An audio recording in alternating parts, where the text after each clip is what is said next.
Hello everyone, I hope you all are fine. बहुत ही लंबे टाइम के बाद ये सेशन आ रहा है और रिक्वेस्टेड भी है। ये है सीडीपी की मैराथन होगी जो आपकी 2 क्लासेस के अंदर कवर की जाएगी। फर्स्ट में हम जो इम्पोर्टेंट थ्योरीज़ हैं वो पढ़ेंगे और सेकंड में जो बची हैं थ्योरीज़ जैसे कि कुछ कंसेप्ट्स हैं related to new education policy, वो सब हम सेकंड जो सेशन होगा उसमें कवर करेंगे। और डाउट्स रिलेटेड टू पीडीएफ बता देती हूँ मैं स्टार्टिंग में ही। पीडीएफ आपको कहाँ से मिलेगा? आप जाइए चैनल के पोस्ट सेक्शन में। पोस्ट सेक्शन में आपको टेलीग्राम का लिंक मिलेगा। पोस्ट सेक्शन में टेलीग्राम चैनल का लिंक मिलेगा आपको, जहां से आपको ज्वाइन कर लेना है। वहां पे आपको ये सभी पीडीएफ, पूरे चैनल पे जितनी भी वीडियोस हैं उन सभी के पीडीएफ आपको मिल जाएंगे। ठीक है, तो स्टार्ट करते हैं हमारा सेशन। आई होप आपने पहले पढ़ रखा होगा। ठीक है, ये एक तरीके से आपकी रिवीजन होगी। प्लस जिसने बिल्कुल भी नहीं पढ़ रहा उसके लिए, पढ़ रखा है उसके लिए भी अच्छा है। आपके यहाँ से मैं गारंटी लेती हूँ कि आपके कितने मार्क्स कवर होंगे। देखो 30 मार्क्स की सीडीपी आती है हमारे पास। ठीक है, 30 मार्क्स की सीडीपी आती है। अगर इन 2 सेशंस को आप अच्छे से कर लेते हो प्लस प्रैक्टिस कर लेते हो पीवाईक्यूज़ की, तो आपके 25 प्लस मार्क्स कहीं नहीं गए हैं। ठीक है, सीडीपी में, कौन से में? HTET CDP. ठीक है, आप सीटेट के लिए भी इसको कर सकते हो, लेकिन ये ओरिएंटेड रहेगी सीटेट नहीं एचटेट के ऊपर। ठीक है, बट आपकी ये हेल्प करेगी सीटेट में भी। मैं बता दूं आपको, एचटेट का जो क्वेश्चन पेपर है सीडीपी को लेके, सीडीपी स्पेसिफिकली एचटेट में थोड़ी टफ आती है। जो सीटेट की होती है वो थोड़ी सी एचटेट के कंपैरिजन में इजी होती है, इसलिए ये आपको सीटेट में भी हेल्प करेगी और एचटेट ओरिएंटेड तो ये है ही। ठीक है, तो स्टार्ट करते हैं। First of all, child development क्या होता है? बच्चे की डेवलपमेंट। ठीक है, बहुत ही सिंपल कंसेप्ट है। हम बिल्कुल बेसिक पे नहीं चलेंगे क्योंकि आपकी इतनी अंडरस्टैंडिंग तो हो गई होगी क्योंकि आपने बीएड भी की है। ठीक है, बिल्कुल बेसिक कंसेप्ट्स आप इजीली समझ सकते हैं, इसलिए थोड़ा सा हम लेवल हायर रखेंगे। फर्स्ट ऑफ ऑल, ये कुछ जो डेफिनेशंस कह लो या कुछ कंसेप्ट्स दिए गए हैं कुछ साइकोलॉजिस्ट के द्वारा जो आपको पढ़ने हैं, जिनमें से आपको क्वेश्चंस बनते हैं। फर्स्ट ऑफ ऑल, किनको कहा जाता है? Father of psychology. Father of psychology बोला जाता है एरिस्टोटल को। Father of modern psychology, modern psychology किसको बोला जाता है? विलियम जेम्स को। देखो कैसे याद रखोगे आप, एम से मॉडर्न, एम यहाँ पे जेम्स में भी आता है, विलियम जेम्स को। फिर है रियल फादर ऑफ साइकोलॉजी, इन्हीं को बोला जाता है प्रैक्टिकल फादर ऑफ साइकोलॉजी। इन्होंने क्या किया था? फर्स्ट टाइम जो लैब थी वो स्थापित की थी लिप्जिन में, जर्मनी में। ठीक है, इसलिए इनको प्रैक्टिकल फादर या रियल फादर, यानी कि एक्सपेरिमेंट जिन्होंने किए थे साइकोलॉजी के, इसलिए इनका नाम क्या है? William Wundt. विलियम वुंट थे ये जिन्होंने एक्सपेरिमेंट किए या प्रैक्टिकली साइकोलॉजी को अप्लाई किया। नेक्स्ट है first father of educational psychology. Educational psychology के फादर कौन है? Thorndike. First father of educational psychology है थॉर्नडाइक। देखो एजुकेशन और इसमें भी आता है डी, डाइक, थॉर्नडाइक। ठीक है, तो ऐसे आप कनेक्ट करके याद रख लो तो अच्छे से याद रह जाएंगे आपको। नेक्स्ट है फर्स्ट बिहेवियरिस्ट, कौन थे? वाटसन। फर्स्ट बिहेवियरिस्ट कौन थे? वाटसन। देखो बिहेवियरिस्ट तो यहाँ पे वाटसन, टी, ऐसे कंपेयर करके आप थोड़ा सा कनेक्ट करके एक दूसरे से पढ़ेंगे तो ज़्यादा इजीली आप याद कर पाओगे। अगर दूसरा तरीका ये है, आप हर दिन जैसे 2 से 3 साइकोलॉजिस्ट, इनकी थ्योरीज ले लो यहाँ से, आप उनको याद करो 2 से 3 एक दिन में, और फिर नेक्स्ट डे 2 से 3 फिर से याद कर लो। इस तरीके से भी आप इनको याद कर सकते हो। नेक्स्ट है बिहेवियरिस्ट, वर्ड किसने दिया था? फर्स्ट ऑफ ऑल ये तो थे थॉर्नडाइक, कौन थे? Educational psychologist. और पहले बिहेवियरिस्ट कौन थे? वाटसन। लेकिन behaviour word is given by William McDougall. William McDougall ने दिया था अपनी book N outline of psychology में, एन आउटलाइन ऑफ साइकोलॉजी। तो ये बुक का नेम भी आप याद रखेंगे। ठीक है, नेक्स्ट है साइकोलॉजी वर्ड किसने दिया था? साइकोलॉजी वर्ड दिया था रुडोल्फ गोल्काई ने, रुडोल्फ गोल्काई ने। तो ध्यान रखेंगे, बिहेवियर वर्ड दिया था विलियम मैकडूगल ने और साइकोलॉजी वर्ड दिया था रुडोल्फ गोल्काई ने।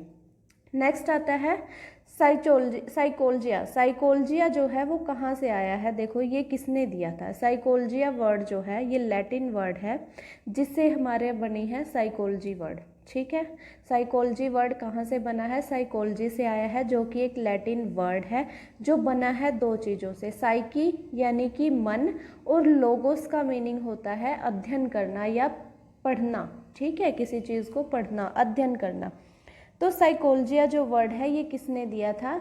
मार्को मोरलिक। मार्को मोरलिक, ये इतना इम्पोर्टेंट नहीं है, आप इसको स्किप भी कर सकते हो। ठीक है, मेन बात ये क्या है कि आपको ये याद रखना है कि साइकोलॉजी कैसे स्प्लिट होती है टू पार्ट्स में। देख, साइकी प्लस लोगोस। लोगोस तो होता है जैसे अध्ययन करना, ठीक है, और साइकी होता है मन, मन का धन। इसी को साइंस ऑफ सोल भी बोला जाता है, साइंस ऑफ बिहेवियर या स्टडी ऑफ बिहेवियर भी बोला जाता था। टाइम टू टाइम ये जो कंसेप्ट्स हैं ये चेंज होते रहे। ठीक है, नेक्स्ट है past of psychology is very short. ये किसने बोला है? एबिंगहॉस। देखो शॉर्ट है, ठीक है, तो SS ये एंड में आता है, एबिंगहॉस, इसको ऐसे याद रख सकते हो आप। Next is Woodworth. वुडवर्थ ने एक कंसेप्ट दिया था क्या? कि हेरिडिटी और एनवायरनमेंट है, ये एक दूसरे के साथ इंटरप्ले यानी कि अंतःकरण करते हैं, इंटरप्ले करते हैं, यानी कि एनवायरनमेंट के कॉन्टेक्ट में आती है जब हेरिडिटी जो बच्चे के अंदर होती है ऑलरेडी, मतलब हेरिडिटी से जो उसको चीज़ें मिली हैं वो एनवायरनमेंट के साथ इंटरेक्ट करती हैं, तब बच्चे की डेवलपमेंट होती है। ठीक है, तो ये बात आप ध्यान रखोगे, यहाँ पे मल्टीप्लाई का साइन है, नोट प्लस। ठीक है, next is psychological study of child development. ये किसने दिया था? स्टैनले हॉल ने, जिसको हम अब आगे डिटेल में भी पढ़ेंगे। Psychological study of child development किसने दिया था? सबसे पहले दिया था स्टैनले हॉल ने, स्टैनले हॉल। नेक्स्ट आ जाती हैं हमारे पास कुछ थ्योरीज ऑफ चाइल्ड डेवलपमेंट। इसमें जो थ्योरीज थोड़ा सा लर्न करने में डिफ़िकल्ट है वो थ्योरीज कवर की गई हैं, अदरवाइज आप थ्योरी का नाम पढ़ेंगे उससे ही आपको क्लियर हो जाएगा कि उस थ्योरी के अंदर क्या है। ठीक है, थ्योरी से भी आपको एक या दो क्वेश्चन आपको देखने को मिल जाएंगे आपके एग्जाम में। अब देखो, फर्स्ट है theory of continuity. Theory of continuity देखो, जैसे नाम से ही पता चलता है कि डेवलपमेंट जो है बच्चे की बर्थ से लेके डूम यानी कि मरण तक, जन्म से लेके मरण तक कंटिन्यूसली बच्चे की ग्रोथ होती रहती है। और डेवलपमेंट एंड ग्रोथ दोनों डिफरेंट चीज़ें हैं, ये भी आपको आगे क्लियर हो जाएगा। ठीक है, तो जो बच्चे की डेवलपमेंट है वो बर्थ से लेके डूम तक चलती है। ठीक है, नेक्स्ट है individual difference theory. Individual difference, देखो ये वाले दो वर्ड्स पे आपको फोकस करना है। इंडिविजुअल डिफरेंस यानी कि हर व्यक्ति अपने आप में यूनिक है, हर व्यक्ति अपने आप में अलग है, चाहे वो किसी भी तरीके से कहीं पे भी पैदा हुआ हो। बेशक हमारे पास सभी के पास 2 हाथ हैं, 2 आंखें हैं, 2 कान हैं, लेकिन फिर भी हम एक दूसरे से अलग हैं। ठीक है, इस तरीके का ये कंसेप्ट है। नेक्स्ट है theory of integrity. Theory of integrity related है अपनी मूवमेंट से, हमारी मूवमेंट से, बच्चे की मूवमेंट से। ठीक है, कि कैसे बच्चा हाथ का कोऑर्डिनेशन करता है माइंड के साथ। सबसे पहले वो क्या करेगा, बॉडी पार्ट्स जो बड़े हैं जैसे कि हाथ पैर, ठीक है, उनको यूज़ करना स्टार्ट करेगा। आपने कभी नोटिस किया होगा कि जो छोटे बच्चे होते हैं उनको कुछ चीज़ें पकड़नी नहीं आती। ठीक है, जैसे कि मैं आपको बता दूं, बच्चे हाथ में जैसे कोई चीज़ पकड़ लेते हैं ना, बाल, तो उनको छोड़ना नहीं आता। ये तो बहुत ही ईजी सी बात है जो सभी ने देखी होगी आई थिंक। बच्चे हाथ में बाल पकड़ लेते हैं, बिल्कुल छोटे बच्चे की बात है, तो उनको छोड़ना ही नहीं आता वो, क्योंकि उनको कोऑर्डिनेशन नहीं आता अभी। ठीक है, जिस चीज़ पे उसका हाथ चला गया तो नहीं छोड़ना आता उसको कि कैसे छोड़ना है, मतलब कोऑर्डिनेशन नहीं है उसका माइंड के साथ और बॉडी का जो कोऑर्डिनेशन है वो नहीं बन पाता। तो स्टार्टिंग में बच्चा हैंड्स यूज़ करना शुरू करता है, फिर धीरे धीरे फिंगर्स के ऊपर आता है कि फिंगर्स का यूज़ कैसे करना है। इसी तरीके से थ्योरी ऑफ इंटीग्रेटिव वर्क करती है कि बड़े पार्ट्स का पहले यूज़ होता है, फिर छोटे पार्ट्स पे मूव करता है बच्चा। Next is directional development. Directional development में क्या होती है, डायरेक्शन होती है दो तरह की। पहली है सिफेलोकोडल, नेक्स्ट इज प्रोक्सिमोडिस्टल। सिफेलोकोडल में होती है हेड टू टोए डेवलपमेंट, जो होती है head to to.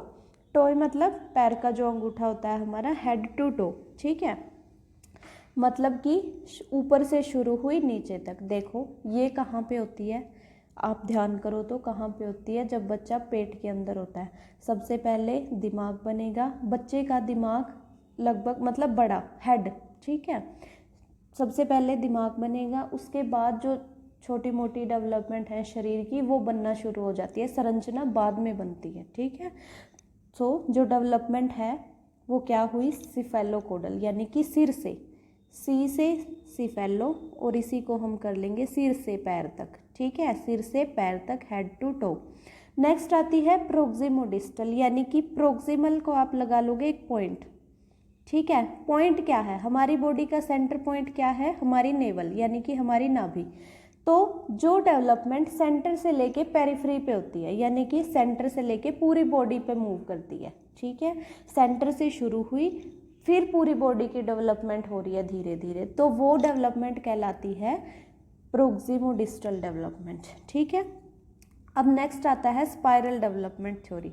Spiral development में क्या होता है, स्पाइरल, देखो आपने स्पाइरल बाइंडिंग करवाई होगी कभी भी अपने रजिस्टर पे, स्पाइरल बाइंडिंग आपने देखी होगी कि ये वाली इस तरीके की बाइंडिंग, ठीक है। तो स्पाइरल बाइंडिंग में क्या होता है कि जो बाइंडिंग है वो लीनियर नहीं होती, ठीक है, मतलब ऐसे एक ही जैसे स्टेपल कर दिया वो तो लीनियर होगी एक लाइन में पूरी, लेकिन स्पाइरल बाइंडिंग में क्या होता है कि ऐसे ऐसे घूमी हुई होती है पूरी, ठीक है। इसी तरीके से बच्चे की डेवलपमेंट होती है, कैसे कि एक ही डायरेक्शन में सीधा लीनियर सा फ्लो, जो सिखा रहे हैं वो सीखता जा रहा है बस, मतलब इस तरीके से नहीं होती कि लीनियर सा पाथ हो, बिल्कुल बस एक ही डायरेक्शन है, एक ही डेस्टिनेशन है, उसी पे बच्चे को चलना है, वहीं पे डेवलपमेंट हो रही है उसकी जैसे चाहते हैं, वैसा नहीं होता। तो स्पाइरल डेवलपमेंट क्या है कि बच्चे की जो डेवलपमेंट है वो एक लीनियर पाथ फॉलो कभी भी नहीं करती, वो हमेशा स्पाइरल की फॉर्म में, कभी कम हो गई, कभी ज़्यादा, कभी कम, कभी ज़्यादा, तो इस तरीके से होती रहती है। नेक्स्ट कंसेप्ट आता है theory of uniform pattern. Uniform pattern या स्पेशल सीक्वेंस। यूनिफॉर्म पैटर्न में क्या होता है कि एक यूनिक तरीके का पैटर्न, मतलब कि कॉमन, कुछ चीज़ें कॉमन होती हैं उसमें, तो वो पैटर्न फॉलो किया जाता है। इसमें आता है हमारा LSRW। LSRW क्या है, किसी भी लैंग्वेज को सीखने का मंत्र। पहले हम लिसनिंग सीखेगा बच्चा, जैसे कि LS से स्पीकिंग, R से रीडिंग और W से राइटिंग। पहला स्टेप क्या है, listening, next is speaking, third is reading and fourth is writing, ठीक है। तो इनमें से जो हमारी हैं रिसेप्टिव स्किल यानी कि रिसीव करना, जिसके थ्रू हम रिसीव करते हैं, चाहे वो सुन के हो चाहे देख के हो, यानी कि रिसीव करना, ग्रहण करना, इनको ग्रहणात्मक क्रिया भी बोलते हैं, ठीक है। ग्रहात्मक क्रिया यानी कि हम ग्रहण करते हैं, उनमें कौन कौन सी आ जाएंगी हमारा, देखो हम लिसनिंग करते हैं पहले, ठीक है, सुन के भी ग्रहण करते हैं, दूसरा हम जब रीडिंग करते हैं तब भी ग्रहण कर रहे होते हैं, ठीक है। और इसके बाद अब दो आती हैं इनमें से प्रोडक्टिव स्किल, यानी कि जिसे हम प्रोड्यूस करते हैं, जो हमने सीखा वो प्रोड्यूस करेंगे, जैसे कि स्पीकिंग के थ्रू हम अपने माइंड में जो थॉट्स आए उनको, मैसेजेस को कन्वे करेंगे, ठीक है, बोल के करेंगे ना, तो मैसेज को कन्वे करेंगे या तो स्पीकिंग के थ्रू या राइटिंग के थ्रू, अपने वर्ड्स में लिख के, तो उनको वो दोनों स्किल आती हैं हमारी प्रोडक्टिव स्किल्स में, ठीक है। तो इनको आप ध्यान रखोगे, ये आगे भी आपके आएगा। अब यहाँ से एक मैं आपको बता देती हूँ, वैसे ये सीक्वेंस है लैंग्वेज लर्निंग का LSRW, बट मारिया मोंटेसरी ने इस सीक्वेंस को कैसे बताया है, LSW आर, ठीक है। उनके अकॉर्डिंग पहले बच्चा राइटिंग सीखेगा फिर रीडिंग सीखेगा, ठीक है। मतलब जो लास्ट के दो हैं उनको उन्होंने स्विच कर दिया, यहाँ पे इन दोनों को स्विच कर दिया एक दूसरे से, ठीक है। नेक्स्ट आता है सेक्स डिटर्मिनेशन। सेक्स डिटर्मिनेशन क्या होता है कि इसमें आता है ट्विंस, एक तो आता है आइडेंटिकल ट्विंस, दूसरा आता है फ्रेटर्नल ट्विंस। इसको आप कैसे याद रखोगे? आइडेंटिकल को कैसे ध्यान रखोगे? आइडेंटिटी सेम, आइडेंटिटी सेम, ठीक है, यानी कि सेम जेंडर, जब ट्विंस होते हैं सेम जेंडर के। नेक्स्ट है फ्रेटर्नल ट्विंस। फ्रेटर्नल ट्विंस होते हैं, देखो पहले वाले में आइडेंटिटी सेम, दूसरा में फ्रेटर्नल यानी कि फादर, एक बच्चा फादर पे है और दूसरा मदर पे। एक फ्रेटर्नल यानी कि एक बच्चा फादर पे है, तो यानी कि डिफरेंट जेंडर हो गए उनके। नेक्स्ट आता है father of heredity. Father of heredity या जेनेटिक किसको बोला जाता है? Grigor Mendel. जेनेटिक से ग्रिगोर मंडेल, ऐसे याद रख लोगे आप, ठीक है। जेनेटिक से ग्रिगोर मंडेल। इन्होंने किसके ऊपर एक्सपेरिमेंट किया था? पी होता है मटर, मटर के दाने के ऊपर इनका एक्सपेरिमेंट था, ठीक है। नेक्स्ट अब आता है स्टैनले हॉल। देखो मैंने आपको सबसे पहले बताया कि स्टैनले हॉल ने दी थी क्या? Psychological study of child development.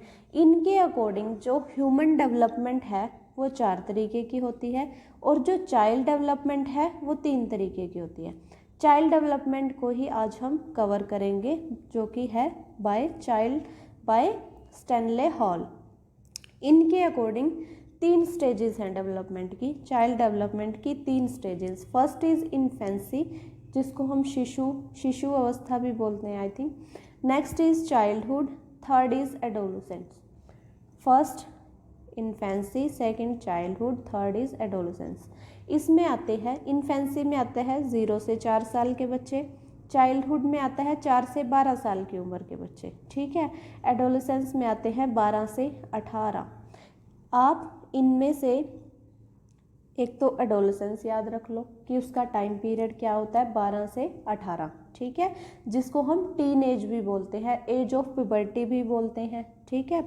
दूसरा आप याद रख लो ये इन्फेंसी यानी कि शिशुवस्था, कब से कब तक? 0 से 4 साल तक। 4 साल तक शिशुवस्था होती है, शैशवावस्था बोलते हैं इसको, ठीक है। बीच वाला आपको अपने आप ही ध्यान रह जाएगा, ठीक है। तो बिल्कुल स्टार्टिंग में, पूरे को छोड़ो, इसको क्या देखना आपको? इन्फेंसी में आपने देखा होगा बिल्कुल छोटा बच्चा कैसे सीखता है, इंटीमेशन के थ्रू, इंटीमेशन यानी कि नकल करके, ठीक है। पूरी लर्निंग किसके ऊपर बेस्ड होती है? सेंसेस के ऊपर, ठीक है। तो सेंस बेस्ड लर्निंग होगी। सेंसेस यानी कि जो हमारे 5 सेंसेस हैं, ठीक है, देखना, सुनना, टच करना, तो इन चीज़ों से ही वो सीखेगा और कॉपी करके सीखेगा। तो इसी को आइडियल एज ऑफ लर्निंग किसने बोला है? वैलेंटाइन ने। वैलेंटाइन ने इन्फेंसी को ही आइडियल एज ऑफ लर्निंग बोला है, ठीक है। नेक्स्ट आता है चाइल्डहुड। चाइल्डहुड में आती है 2 एज, प्री चाइल्डहुड और पोस्ट चाइल्डहुड। प्री चाइल्डहुड और पोस्ट चाइल्डहुड में क्या होता है? देखो, एक आती है टॉय एज, इसी के अंदर आती है टॉय एज, ये आएगी, पहली प्रेफरेंस जाएगी प्री चाइल्डहुड यानी कि खेलने की उम्र बच्चे की, प्री चाइल्डहुड। अगर प्री चाइल्डहुड आपको ऑप्शन में नहीं मिलता तो वो जाएगा इन्फेंसी के ऊपर, ठीक है। पोस्ट चाइल्डहुड में क्या आएगा? गैंग के मेंबर्स बन जाते हैं बच्चे, अपनी ही एज की गैंग के मेंबर्स बन जाएंगे, ठीक है। और एडोलेसेंस एज में क्या होगा? एक्टिव मेंबर्स, यानी कि पूरा एक्टिवली पार्टिसिपेट करते हैं अपनी गैंग में, हीरोइज्म का कंसेप्ट आ जाता है। एडोलेसेंस के तो आप आई थिंक आपको बताने की ज़रूरत ही नहीं है, सब कुछ आपको ऑलरेडी पता होता है एडोलेसेंस एज का, ठीक है। टीन एज में स्टॉर्म की एज, स्ट्रेस एंड स्टॉर्म, ठीक है, हीरोइज्म आता है इसमें, अपने हीरो मान लेते हैं किसी ना किसी को बच्चा, अच्छा ईगो आ जाता है, ठीक है।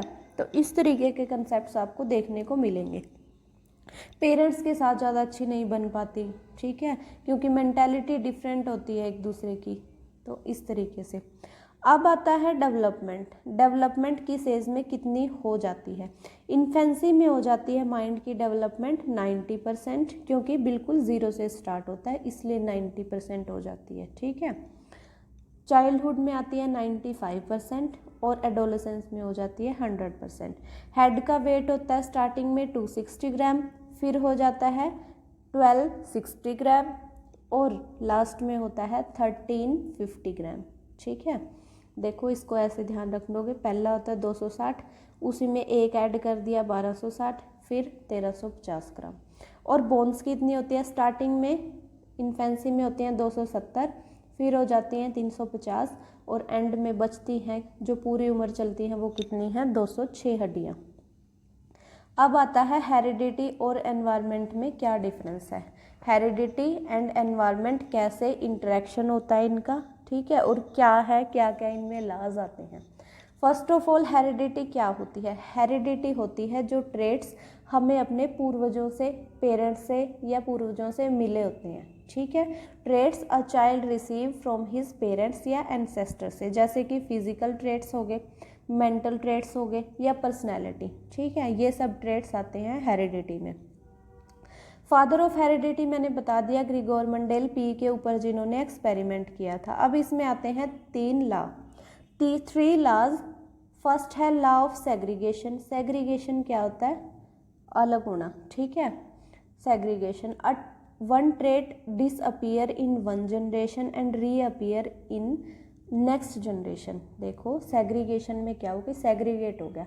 एक ट्रेट था जैसे कि दादा में दिखाई दिया, ठीक है, नेक्स्ट जनरेशन जो बीच वाली है पापा, उसमें चला गया, उसमें नहीं दिखाई दिया, लेकिन थर्ड जनरेशन में फिर से दिखाई दे गया। तो ये होता है सेग्रीगेशन, यानी कि पर्टिकुलरली सेग्रीगेट कर दिया कि किस जनरेशन में दिखाई देगा। ठीक है, नेक्स्ट आता है लॉ ऑफ इंडिपेंडेंट असॉर्टमेंट।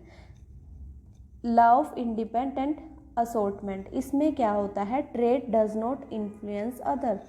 एक जो ट्रेट है वो दूसरी जनरेशन में पास नहीं होगा, मतलब कि अपने अपने ट्रेट्स ही रहेंगे, एक दूसरे से कोई भी एक पर्टिकुलर ट्रेट हो सकता है जो पास ऑन नहीं होता आगे। ठीक है, तो वो होता है इंडिपेंडेंट असॉर्टमेंट। नेक्स्ट होता है law of dominance. Law of dominance में क्या होता है? Dominant trait will determine an organism appearance while other note. इसमें क्या होता है? देखो डोमिनेंस क्या होता है? जो सबसे ज़्यादा जिसका इन्फ्लुएंस होता है, डोमिनेंस सेल जिसकी सबसे ज़्यादा डोमिनेंस होती है बॉडी के ऊपर। ठीक है, तो वो मोस्टली बॉडी को कवर करेगा, मतलब कि उसमें जो डोमिनेंस होगा जिस ट्रेट का, वो उस मतलब कि जिस पेरेंट का समझ लो, ठीक है, या जो ट्रेट है उसका।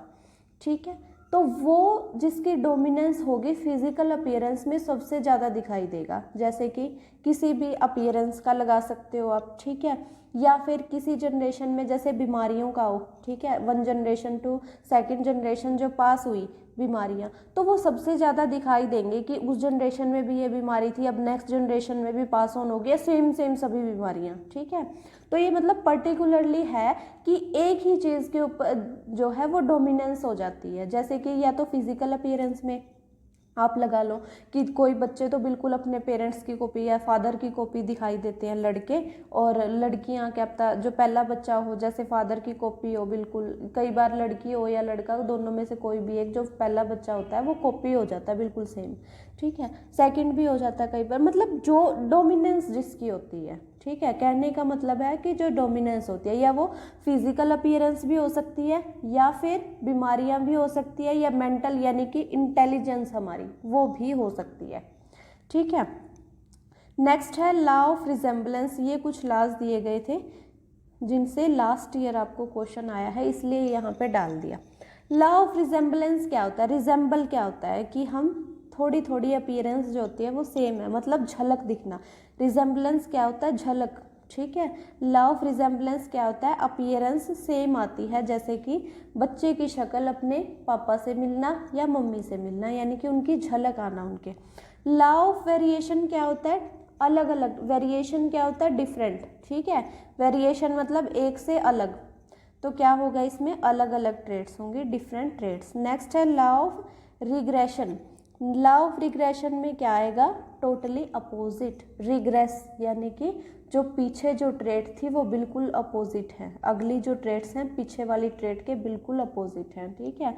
जैसे बच्चे बहुत, फॉर एग्जांपल के लिए पेरेंट्स जो थे बहुत ज़्यादा इंटेलिजेंट नहीं थे, बिल्कुल मतलब नॉर्मल से ही थे, और लेकिन जो बच्चे हैं वो बहुत ज़्यादा इंटेलिजेंट है, तो इस तरीके से बिल्कुल अपोजिट ट्रेट हो जाना।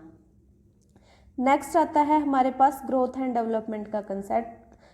सिंपली वर्ड्स में समझा देती हूँ, ग्रोथ क्या होती है जिसको हम देख सकते हैं, और डेवलपमेंट होती है ओवरऑल, इसमें फिजिकल भी, मेंटल भी और इमोशनल भी, बॉडी फंक्शनल, हार्मोनल बैलेंस जो भी है, मतलब वो सब कुछ आता है इसमें। इसको हम देख भी सकते हैं, ये विजिबल भी होती है और इनविजिबल भी होती है, ठीक है।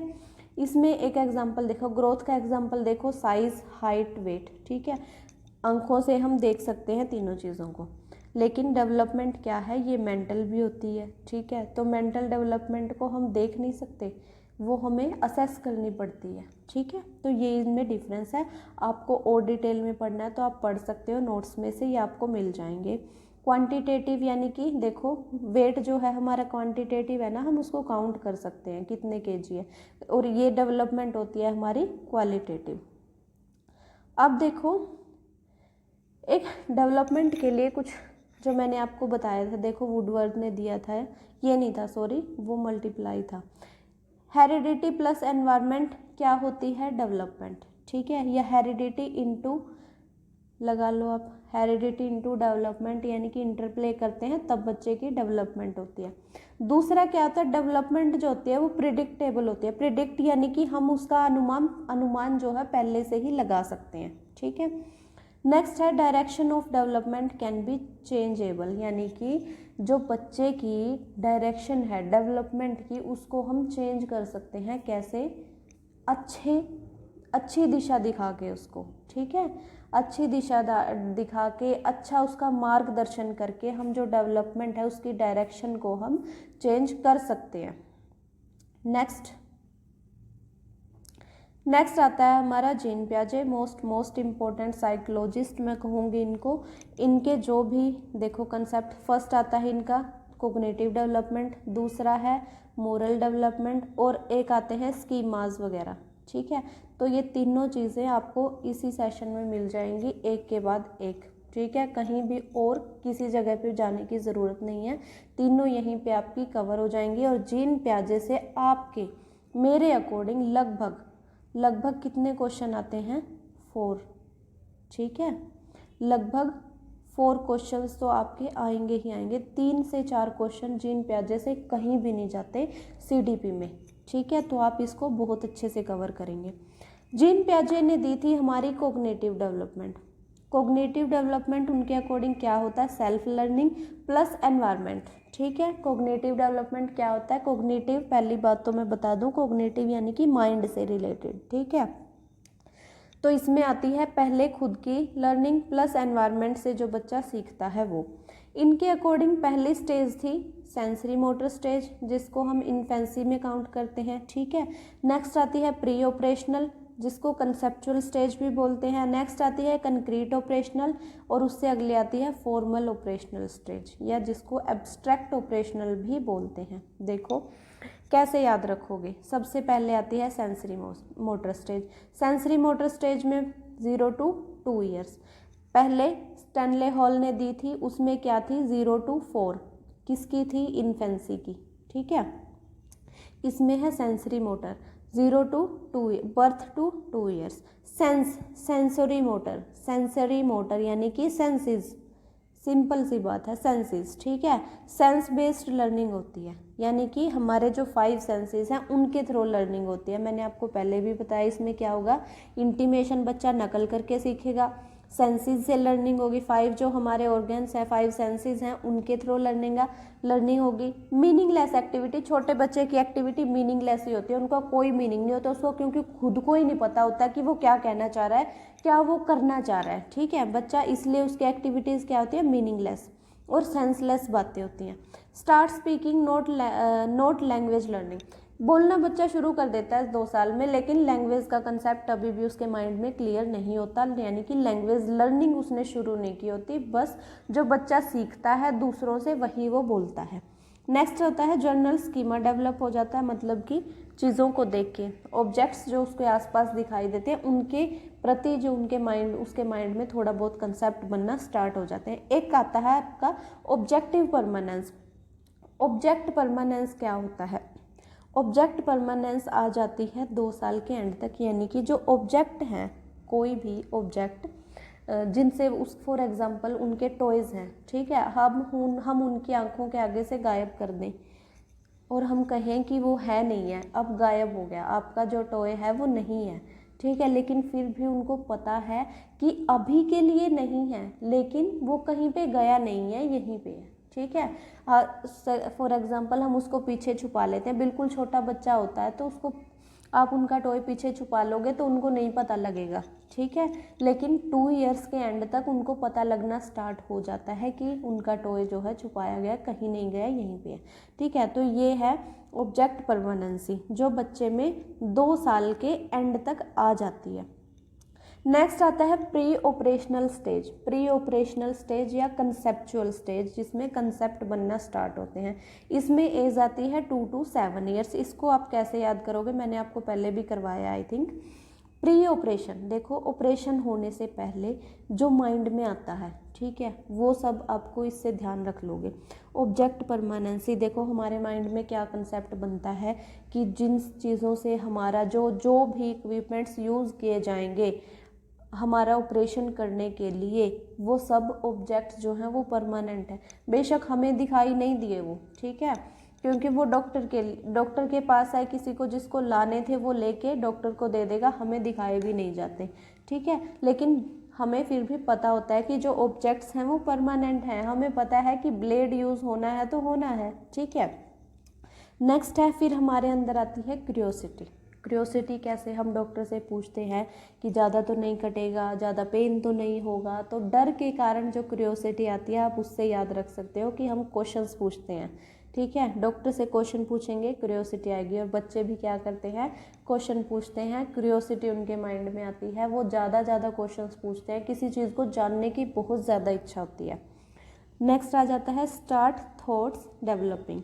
बच्चे के माइंड में थॉट्स जो हैं वो डेवलप होना शुरू हो जाते हैं, यानी कि मेंटल जो प्रोसेस है वो बच्चे की स्टार्ट हो जाती है। ऐसे ही हम इसको ध्यान रख सकते हैं कि जो पेशेंट है उसके माइंड में अलग अलग कंसेप्ट्स बनना शुरू हो जाते हैं अबाउट ऑपरेशन। मैंने क्या बताया आपको, ऑपरेशन से पहले जो सिचुएशन होती है एक पेशेंट की, उससे कनेक्ट करके आप याद कर सकते हो। फिर आता है सेल्फ सेंटर्ड। सेल्फ सेंटर्ड यानी कि खुद के ऊपर ही फोकस करते हैं बच्चे कि मैं जो कर रहा हूँ मैं ही करूँगा, सब कुछ मेरे साथ ही हो रहा होगा, ठीक है, तो इस तरीके से अपने ऊपर ज़्यादा फोकस करते हैं, ठीक है। नेक्स्ट आ जाता है ईगो सेंटर्ड। ईगो सेंटर्ड आपने देखा होगा, जो बच्चे हैं, देखो आप यहाँ से कन्फ्यूज़न आपके माइंड में आ सकती है। ईगो सेंटर्ड मैंने आपको कहाँ पे बताया था, एडोलसेंट एज में। एडोलसेंट एज में भी ईगो आता है बच्चों में, ठीक है, बट आपको प्री ऑपरेशनल स्टेज में ये लगा के आना है। अगर आपको ऑप्शन में मिले ईगो सेंटर्ड, ठीक है, तो आप प्री ऑपरेशनल स्टेज में लगा के आओगे, क्योंकि ये उनके अंदर इसी एज में स्टार्ट होता है, ठीक है। अभी मेरी बच्ची है जैसे 2 साल की, उसके माइंड में, मतलब 2.5 की है वो, 2 से प्लस जा चुकी है, उसके माइंड में ना अभी मतलब थोड़ा सा ईगो होता है, बच्चों के स्टार्ट होना शुरू हो जाता है कि जो करूँगा मैं करूँगा, जो करूँगा मैं ही करूँगा, बस और कोई नहीं करेगा, मैं अपने आप कर लूँगा, मतलब इस टाइप के वो जो वर्ड्स हैं वो यूज़ करते हैं, कोई नहीं करेगा, मतलब कोई भी अपना बच्चा अपना नाम लेके बोलता है कि मैं ये कर दूँगा, मतलब ईगो आ जाता है बच्चे के अंदर, थोड़ा सा कहने का ये मतलब है। नेक्स्ट है लैंग्वेज लर्निंग स्टार्ट हो जाती है। देखो पहले वाली में क्या हुआ था, लैंग्वेज लर्निंग शुरू नहीं हुई थी बट स्पीकिंग शुरू हो गई थी। नेक्स्ट फिर लैंग्वेज लर्निंग आ जाती है धीरे धीरे। अब इसमें क्या है, शॉर्ट लॉन्ग प्लस माइनस, सिर्फ ये 4 चीज़ें सीखता है बच्चा। स्टार्टिंग में क्या सीखेगा, प्लस माइनस, शॉर्ट और लॉन्ग, ठीक है। अब आ जाता है चाइल्ड मोनोलॉग। चाइल्ड मोनोलॉग क्या होता है, मोनो होता है सिंगल, मोनो का मतलब क्या होता है, सिंगल, यानी कि खुद से बातें करना। चाइल्ड मोनोलॉग में क्या होता है, बच्चा खुद से बातें करता है, ठीक है। इसी तरीके से हम प्री ऑपरेशन से पहले खुद से बातें करते हैं जब हमारे माइंड में डर होता है कि हमारा ऑपरेशन होने वाला है, ठीक है। तो इसको आप ऐसे याद रख सकते हो। नेक्स्ट आता है सेंट्रेशन, यानी कि सेंट्रेशन क्या होता है, किसी भी एक चीज़ को सेंटर बना लेना, यानी कि उसके ऊपर ही फोकस करना, वो होता है सेंट्रेशन।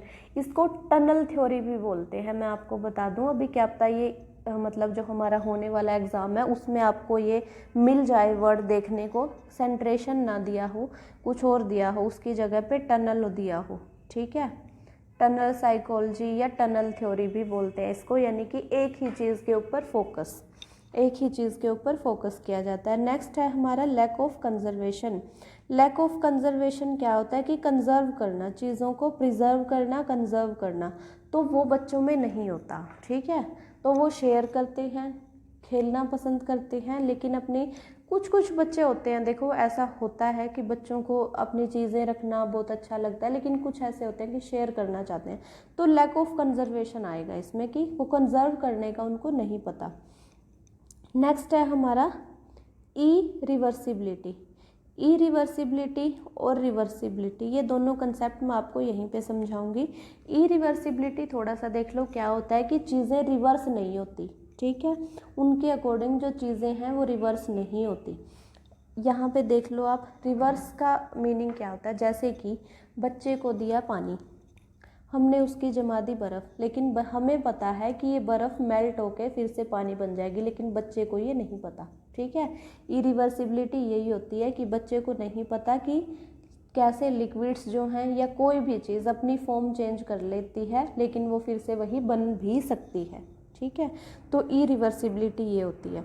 नेक्स्ट है symbol based thought. Symbol based कैसे, किसी भी चीज़ को सिंबल की फॉर्म में ज़्यादा माइंड में रख पाते हैं बच्चे, ठीक है।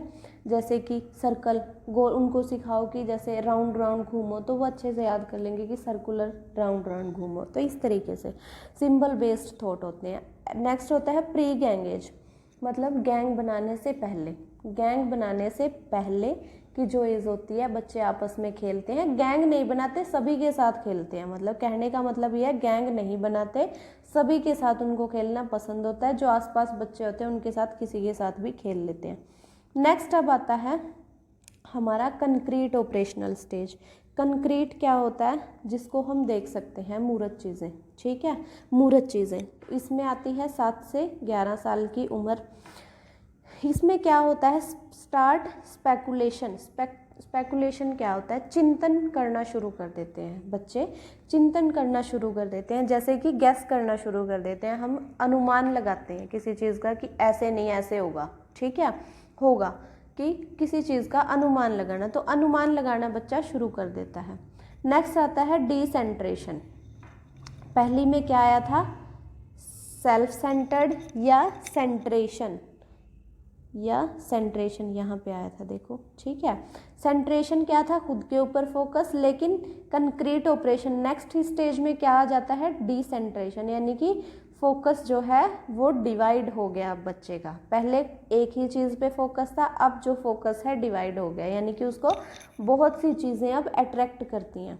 नेक्स्ट आ जाता है कंजर्वेशन। कंजर्वेशन यानी कि कंजर्व करना, कैसे किसी चीज़ को कंजर्व कर सकते हैं, जैसे कि क्वांटिटी का मैं बता दूं, बच्चे यहाँ पे देखो, कंजर्वेशन का मैं आपको एग्जांपल देती हूँ। बच्चे जो होते हैं, 2 भाई बहन हैं, ठीक है, आपस में लड़ाई करना शुरू कर देते हैं कि जैसे दूध के लिए ये एग्जांपल ले लो कि उसके गिलास में दूध ज़्यादा है, मेरे में कम है। एक को छोटा गिलास दे दिया, एक को बड़ा, तो वो कहेगा कि मेरे में दूध ज़्यादा है, उसके में कम, मतलब उसके में दूध ज़्यादा है, मेरे में कम है।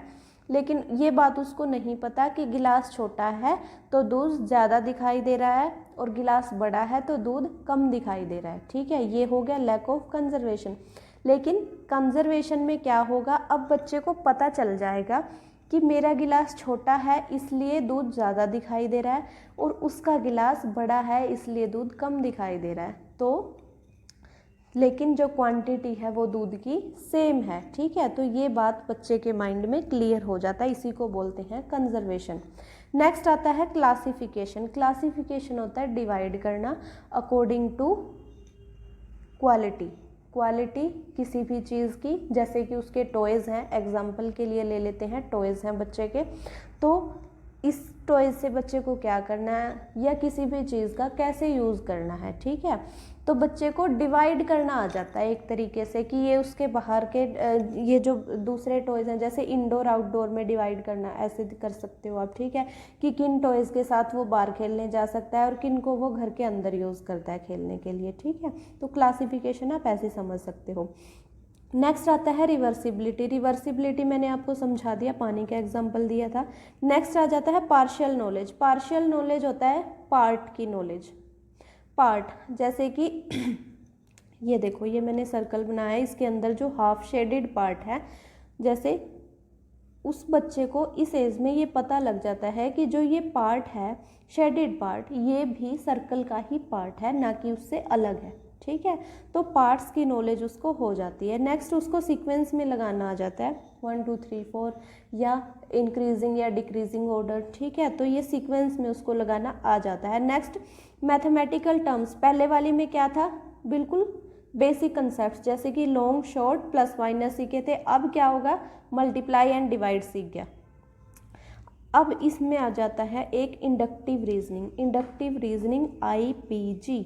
इसको इंडक्टिव रीजनिंग को आप कैसे याद रखोगे, IPG, यानी कि इंडक्टिव, P से पर्टिकुलर और जर्नल, यानी कि पर्टिकुलर चीज़ों से पर्टिकुलर डिफरेंट एग्जाम्पल से मूव करना जर्नल ट्रूथ की तरफ। ठीक है, तो ये इंडक्टिव रीजनिंग बच्चे में आ जाती है कंक्रीट ऑपरेशनल स्टेज में। अब आती है फॉर्मल ऑपरेशनल स्टेज, जिसको हम एब्स्ट्रैक्ट ऑपरेशनल स्टेज भी बोलते हैं। इसमें क्या आता है, थॉट्स जो हैं एब्स्ट्रैक्ट होते हैं, यानी कि प्रॉपरली किसी ऑब्जेक्ट के ऊपर बेस्ड नहीं होते या फिर मूर्त चीज़ों के ऊपर बेस्ड नहीं होते। नेक्स्ट इसमें आ जाता है कंसंट्रेट थिंकिंग फुली डेवलप। जो कंक्रीट थिंकिंग फुली डेवलप, देखो कंक्रीट थिंकिंग, इसमें क्या थी, कंक्रीट थिंकिंग शुरू हुई थी डेवलप होना, लेकिन एब्स्ट्रैक्ट ऑपरेशनल में क्या हुआ कि कंक्रीट थिंकिंग, मूर्त चीज़ों की जो थिंकिंग है वो पूरी तरीके से डेवलप हो चुकी है, लेकिन जो एब्स्ट्रैक्ट थिंकिंग है वो अभी स्टार्ट हुई है। एब्स्ट्रैक्ट थिंकिंग की स्टार्टिंग होती है, ये देखो यहाँ पे लिखा हुआ कि एब्स्ट्रैक्ट थिंकिंग की स्टार्टिंग होती है। मेंटल कॉन्फ्लिक्ट होते हैं, आ गया ये एडोलेसेंट एज की क्वालिटी आप बोल सकते हो। मेंटल कॉन्फ्लिक्ट होता है। डाइवर्जेंट थिंकिंग होती है। डाइवर्जेंट थिंकिंग आपको आगे बता दिया जाएगा। डाइवर्जेंट हो जाता है डिवाइडेड थिंकिंग आप बोल सकते हो। एक ही चीज़ को मल्टीपल तरीके से यूज़ करना, इसको मल्टीटास्किंग भी बोल सकते हैं। ठीक है, नेक्स्ट आ जाता है हाइपोथेटिकल। हाइपोथेटिकल क्या होता है, एक तरीके से माइंड में किसी चीज़ का प्रारूप तैयार कर लेना। ठीक है, माइंड में किसी चीज़ को लेके कंसेप्ट बना लेना, एक तरीके से आप ये बोल सकते हो। नेक्स्ट है डिडक्टिव रीजनिंग। डिडक्टिव रीजनिंग में क्या होता है, DGP, यानी कि जर्नल ट्रूथ था, उससे पर्टिकुलर चीज़ें बनी, पर्टिकुलर एग्जाम्पल्स के ऊपर उनको अप्लाई करके देखा। इसके लिए मैं आपको एक एग्जाम्पल दे देती हूँ, जिससे आपकी जो दोनों हैं IPG और DGP दोनों कवर हो जाएंगे। देखो, बच्चे ने देखा एक एप्पल है, ठीक है, वो फ्रूट है। मैंगो है, वो भी फ्रूट है। एप्पल भी मीठा है, मैंगो भी मीठा है, और उसने देखा बनाना, बनाना भी मीठा है, और ये सभी फ्रूट। तो उसने एंड में क्या कंक्लूजन निकाला, ये तो थी पर्टिकुलर चीज़ें, ठीक है, लेकिन जर्नल ट्रूथ इससे क्या निकला कि सभी जो फ्रूट्स हैं वो मीठे होते हैं। ठीक है, सभी फ्रूट्स जो हैं वो मीठे होते हैं। तो ये उसने कंसेप्ट बना लिया। ये क्या कंसेप्ट हुआ, IPG। इसी तरीके से इसको रिवर्स कर देंगे हम, तो क्या हो जाएगा हमारा DGP।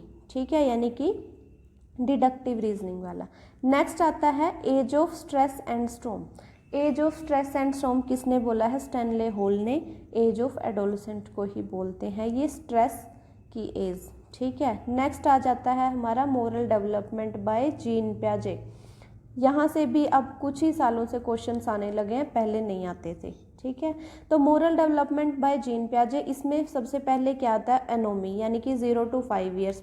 अच्छा, एक चीज़ और, जो जीन पियाजे की जो ये बीच वाली जो दो हैं, ये वाली कंक्रीट ऑपरेशनल, प्री ऑपरेशनल और concrete operational, most of the questions आपको इन 2 स्टेजेस में से ही देखने को मिलेंगे। ठीक है, नेक्स्ट है, इसमें भी ऐसा ही है, ये वाली जो 2 हैं वो ज़्यादा इम्पोर्टेंट है। कौन सी, देखो ये वाली जो सेंटर वाली 2 हैं, ये हेट्रोनोमस एंड ऑटोनोमस मोरालिटी। फर्स्ट आती है एनोमी, अनोमी यानी कि नो मोरालिटी, आप इसको ऐसे ध्यान रख लोगे, नो मोरालिटी। एनोमी में कोई मोरालिटी नहीं होता, बच्चे को मोरालिटी का कंसेप्ट नहीं पता होता। ठीक है, नेक्स्ट आता है हेट्रोनोमस। हेट्रो क्या होता है, ग्रुप से बाहर। ठीक है, इसमें आएगा moral realism, morality of constraint, या फिर रूल्स आर डिवाइन लाइक, यानी कि बच्चे ने जो औरों से सीखा, यानी कि हेट्रो क्या होता है, ग्रुप से, यानी कि दूसरों से सीखा। ठीक है, दूसरों से सीखा, दूसरों से सीखी हुई मोरालिटी। बच्चे को खुद का कुछ नहीं पता कि क्या होता है मोरालिटी, क्या नहीं होता, लेकिन दूसरों ने कहा है इसलिए वो फॉलो करता है। लेकिन उसके लिए जो मोरालिटी है या रूल्स हैं वो डिवाइन लाइक हैं, ये बात आप ध्यान रखोगे कि डिवाइन लाइक है, यानी कि उनको चेंज नहीं किया जा सकता, वो फॉलो ही करने होते हैं। इस एज में ये कंसेप्ट होता है बच्चे के माइंड में।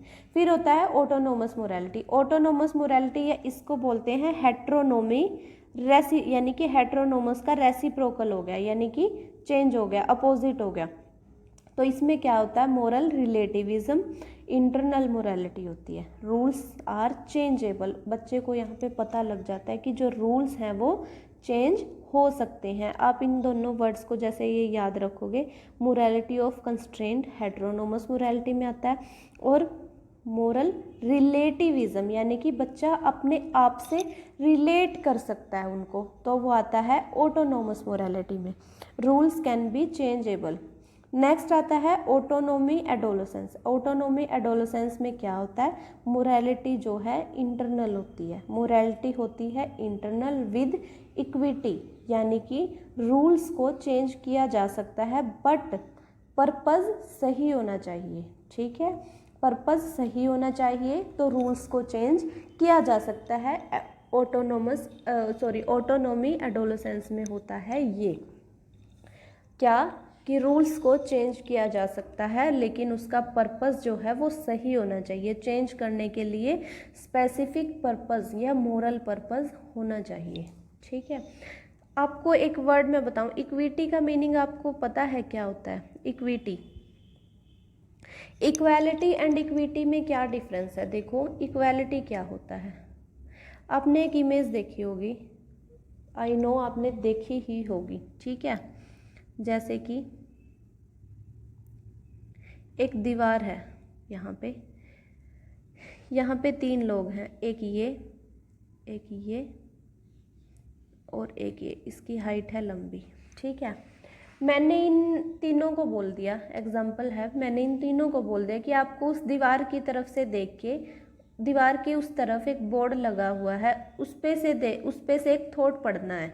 ठीक है, अब ये तीनों पहुंच नहीं पा रहे हैं, दीवार की उस तरफ देख नहीं पा रहे हैं, तो मैंने इन तीनों को दे दिया क्या, मैंने इन तीनों को दे दिया एक एक स्टूल, एक इसको दे दिया, एक सेम ही साइज का स्टूल इसको दे दिया। ठीक है, अब इस स्टूल पे चढ़ के, सेम साइज के स्टूल थे लगभग, ठीक है, इस स्टूल पे चढ़ के इसने देख लिया, इसको थोड़ा सा दिखाई दिया बट इसको दिखाई ही नहीं दिया। ये तो था कि मैंने स्टूल दिए इक्वल, इक्वालिटी हो गया, यानी कि चाहे कोई बड़ा है चाहे कोई छोटा है, सबके लिए एक ही चीज़ लागू होगी। ठीक है, इक्वालिटी, इक्वल चीज़ें, इक्वल अपॉर्चुनिटीज़ प्रोवाइड करना। अब आता है कंसेप्ट इक्विटी का। इक्विटी क्या होता है, जैसे जो ये लंबे वाला था, इसको दिया मैंने छोटा स्टूल, एक ही स्टूल दे दिया, जिसकी हाइट मीडियम थी उसको मैंने 2 स्टूल दे दिए, ठीक है, सेम हाइट के, और जिसकी हाइट बहुत ही कम थी उसको मैंने 3 स्टूल दे दिए, ताकि वो दीवार के उस पार देख सके, और ये सब अब इक्वल हाइट में आ जाएंगे और दीवार के उस पार देख पाएंगे। इसका मतलब इक्विटी में क्या है, जिसको जितने की ज़रूरत है उतना दिया जाए, ठीक है, जिसको जितनी अपॉर्चुनिटीज़ या जिसको जितनी चीज़ की ज़रूरत है उतना दिया जाए। आई होप आपको ये अच्छे से कंसेप्ट क्लियर हो गया होगा कि इक्वालिटी एंड इक्विटी में क्या डिफरेंस है। अब देखो नेक्स्ट ये भी जीन पियाजे का ही कंसेप्ट है, स्कीमा। स्कीमा क्या होता है, मेंटल स्ट्रक्चर। स्कीमा क्या होता है, मेंटल स्ट्रक्चर, यानी कि एक पेड़ है एग्जाम्पल के लिए, उसकी आकृति, जो ऑब्जेक्ट है उसकी आकृति हम माइंड के अंदर बनाते हैं, उसको बोलते हैं स्कीमा, ठीक है, जो बच्चे के अंदर डेवलप होता है स्कीमा। अब एक क्या आता है, देखो एडेप्टेशन। इसमें दो चीज़ें कवर होती हैं आपकी, एडेप्टेशन यानी कि हम बाहर से अडेप्ट करते हैं, एनवायरनमेंट से हम कुछ अडेप्ट करते हैं, connection between self and environment. Adaptation क्या है कि बच्चा कुछ ग्रहण करता है एनवायरनमेंट से, एडोप्ट करता है, ठीक है, एडोप्ट करना। एडेप्टेशन जो है वो पियाजे के अकॉर्डिंग दो तरीके का है, जिसमें आता है एसिमिलेशन और एक आता है अकोमोडेशन। एसिमिलेशन में क्या होता है, सिंपली हमने कोई चीज़, कोई कंसेप्ट देखा या कोई बाहर से कोई ऑब्जेक्ट देखा, उसकी नॉलेज ले ली, ठीक है। एसिमिलेट यानी कि हमने अपने माइंड में उसको मिला लिया, आत्मसात कर लिया। अब आता है अकोमोडेशन। अकोमोडेशन में क्या होगा, जो हमारी एसिमिलेशन वाली नॉलेज थी उसमें हम नई नॉलेज ऐड करेंगे प्लस उसको मॉडिफाई। तो नई नॉलेज, देखो पुरानी नॉलेज प्लस नई नॉलेज दोनों मिलेंगी तो कुछ मॉडिफिकेशन होगा, ठीक है, उसको बोले मॉडिफिकेशन हुआ और फिर हमने नई नॉलेज ग्रहण की। जो मतलब नई नॉलेज ग्रहण की वो मॉडिफिकेशन के थ्रू की, तो उसको बोलते हैं हम अकोमोडेशन, ठीक है। अकोमोडेशन यानी कि हमने पुरानी नॉलेज, अकोमोडेशन क्या होती है, सिंपल सा वर्ड है, अकोमोडेशन क्या होती है, जगह, ठीक है, ग्रहण या स्थान के लिए यूज़ होता है, ठीक है। तो पुरानी के लिए भी जगह है और नई के लिए भी जगह है, लेकिन कुछ मॉडिफिकेशन तो करनी पड़ेंगी, तो इसलिए पुरानी नॉलेज में थोड़ा चेंज करके हमने नई नॉलेज के साथ उसको मिला लिया, तो हमारा क्या बन गया, अकोमोडेशन, और हमें नई नॉलेज मिली, इसको बोलते हैं। तो ये डिफरेंस है एसिमिलेशन और अकोमोडेशन में। अब है न्यू स्कीमा कैसे बनता है, इक्विलिब्रियम। इक्विलिब्रियम क्या होता है कि हम कहीं भी सोसाइटी में से कुछ नया कंसेप्ट देखते हैं और उनके इक्वल जाने की कोशिश करते हैं, सिंपली आप यही समझोगे, ठीक है। फॉर एग्जांपल किसी की गवर्नमेंट जॉब लगी है सोसाइटी में, हमारे आस पड़ोस में किसी पड़ोसी की गवर्नमेंट जॉब लगी है, तो हम उसके इक्वल नहीं हैं अब, ठीक है। तो ये क्या है, डिसइक्विलिब्रियम। इक्विलिब्रियम कि हम उसके इक्वल नहीं हैं। हमारे माइंड में आया कि हमें भी गवर्नमेंट जॉब लेनी चाहिए, ठीक है, तो हम प्रिपेयर करते हैं उसके लिए और गवर्नमेंट जॉब ले लेते हैं, तो क्या हो जाता है, इक्विलिब्रियम। तो क्या हो जाता है, इक्विलिब्रियम। तो इसमें क्या होता है, देखो first thought came then language. पियाजे के अकॉर्डिंग सबसे पहले दिमाग में थॉट आता है, फिर बच्चा लैंग्वेज सीखता है, और 4 लैंग्वेज एलिमेंट्स हैं। लैंग्वेज सीखने के 4 एलिमेंट्स हैं। फर्स्ट है मैचुरेशन यानी कि मैच्योरिटी। आई होप आपको ये समझाने की ज़रूरत नहीं है मैच्योरिटी क्या होती है, ठीक है। एक्सपीरियंस, एक्टिविटी से बच्चा कुछ करेगा, मतलब, और दूसरा है सोशल इंटरेक्शन, समाज में जो भाषा यूज़ हो रही होगी, बच्चों के साथ बोलेगा, आस पड़ोस में बोलेगा, तो सोशल इंटरेक्शन से भी लैंग्वेज लर्निंग होती है। नेक्स्ट होता है इक्विलिब्रेशन भी मैंने आपको बताया कि क्या होता है कि हम सिंपली इनका सबका मीनिंग क्या है, इंटरेक्शन से मीनिंग है इनका, ठीक है। सिंपल मीनिंग क्या है, इंटरेक्शन होगी तभी हम लैंग्वेज सीखेंगे, ठीक है। लैंग्वेज सीखने का सबसे अच्छा तरीका क्या है, उस लैंग्वेज में इंटरेक्शन यानी कि उस लैंग्वेज में इंटरेक्ट करना, दूसरों से बातें करना उस लैंग्वेज में शुरू कर दो जो आपको सीखनी है। अब है आगे थिंकिंग। ये जीन पियाजे थोड़ा बड़ा था इसलिए अब एक छोटा सा कंसेप्ट बीच में। थिंकिंग क्या होता है, थिंकिंग होता है हमारी सोच, ठीक है, हम कैसे सोचते हैं, बुद्धि हमारी। तो ये होती है 5 टाइप्स की मेंटालिटी हमारी, क्या होती है 5 टाइप्स की। फर्स्ट इज परसेप्चुअल क्या होती है, परसेप्शन के ऊपर बेस्ड, जिससे हम क्या होता है कि प्रिसीव करते हैं, हम रिसीव करते हैं। सेंस बेस्ड मैंने आपको क्या बताया, रिसेप्टिव स्किल बताया था, ये सेम वही है, ठीक है। Receptive skill, perceptive skill same ही बात है ये। तो इसमें क्या होता है कि हम ग्रहण करते हैं हमारे 5 सेंसेस से और उससे हम सोचते हैं। नेक्स्ट आता है इमेजिनेटिव, यानी कि इमेजिनेटिव क्या होता है, माइंड में ही कुछ सोचना, जैसे कि डे ड्रीमिंग करना, ठीक है। नेक्स्ट आता है critical thinking. Critical thinking right और रॉन्ग का हमें पता होना। क्रिटिकल यानी कि हम क्रिटिसाइज करेंगे किसको, कि उसके पॉजिटिव पॉइंट्स क्या है, उसके नेगेटिव पॉइंट्स क्या है, हम कर सकते हैं ये, ठीक है। नेक्स्ट आ जाता है डाइवर्जेंट एंड कन्वर्जेंट थिंकिंग। अब ये दोनों आपकी बहुत इंपॉर्टेंट है, divergent and convergent. Convergent thinking क्या होती है, फैक्ट्स और जो फिगर्स हैं उनको एज इट इज़ लर्न कर लेना, ठीक है, कोई भी कन्वर्जन नहीं करना। डाइवर्जेंट थिंकिंग इंपॉर्टेंट है। डाइवर्जेंट थिंकिंग क्या होता है, डी से डाइवर्जेंट, डी से डिवाइड, आप इसको ऐसे ध्यान रख लोगे। डाइवर्जेंट यानी कि एक ही चीज़ को कई तरीके से यूज़ करते हैं हम, ठीक है। बच्चा एक ही चीज़ को कई तरीके से यूज़ करने की उसमें कैपेसिटी होती है, या अपने माइंड को वो कई तरीके से यूज़ कर सकता है, डिफरेंट डिफरेंट डायरेक्शंस जितने पॉसिबल हो, ठीक है, जितने पॉसिबल हो वो उसके सॉल्यूशंस निकालने की कोशिश करता है, उसको बोलते हैं डाइवर्जेंट थिंकिंग। इसी को क्रिएटिव थिंकिंग बोलते हैं या मल्टीटास्किंग भी बोलते हैं। एग्जाम्पल दिया गया है, एक पेन है उसको राइटिंग में यूज़ करना, ठीक है, दूसरा एज अ स्ट्रॉ यूज़ करना, ठीक है, तीसरा गेम खेलते हैं उससे, ठीक है। तो ये है। अब है इंटेलिजेंस जो होती है वो कन्वर्जेंट होती है, और इंटेलिजेंट चाइल्ड में होती है डाइवर्जेंट थिंकिंग। ये बात ध्यान रखना। एक और छोटा सा कंसेप्ट है डेविड एंड एल्किंड की थ्योरी, ईगोसेंट्रिज्म। इसमें से लास्ट ईयर भी और उससे लास्ट ईयर भी क्वेश्चन आया था, ठीक है, इसलिए ये बिल्कुल छोटे छोटे कंसेप्ट है। दोनों इसी पेज पे 2 कंसेप्ट हैं, थिंकिंग का और डेविड एल्किंड की थ्योरी, ईगोसेंट्रिज्म। इन दोनों में से एक एक नंबर का क्वेश्चन आपका कवर हो जाता है और बहुत छोटी थ्योरी है, ठीक है। तो थ्योरी है ईगोसेंट्रिज्म, ये होती है एडोलसेंट एज के लिए। इसमें क्या होता है, tendency to focus on oneself, अपने ऊपर ही फोकस करता है बच्चा। एडोलसेंट अपने ऊपर फोकस करता है, बस ये ध्यान रखना। इसमें देखो पर्सनल फैबल में क्या होता है, पर्सनल यानी कि मैं, ठीक है, मैं यूनिक हूँ, मैं सबसे अलग हूँ, मैं ये कर सकता हूँ, मैं वो कर सकता हूँ, मैं सब कुछ कर सकता हूँ, ठीक है, सब कुछ मैं ही हूँ। कहने का मतलब ये है मैं यूनिक हूँ, अपने आप को ही स्पेशल समझना। नेक्स्ट आता है इनविंसिबिलिटी फैबल। इनविंसिबिलिटी फैबल क्या होता है कि इसमें होता है बच्चे के माइंड में एक कंसेप्ट कि कुछ भी हो जाए मेरे साथ कुछ बुरा नहीं होगा, इसीलिए वो रिस्क लेता रहता है एडोलसेंट एज में, ठीक है। कुछ भी रिस्क ले लेते हैं ना बच्चे, दिमाग तो लगाते नहीं, तो इनविंसिबिलिटी फेबल उसको बोलते हैं कि कुछ भी हो जाए मेरे साथ कुछ गलत नहीं हो सकता। नेक्स्ट आता है इमेजिनरी ऑडियंस। इमेजिनरी ऑडियंस जैसे कि हम शादी में जाते हैं तैयार ज्योर होके, तो हमें लगता है कि हर कोई मुझे ही देख रहा है ना।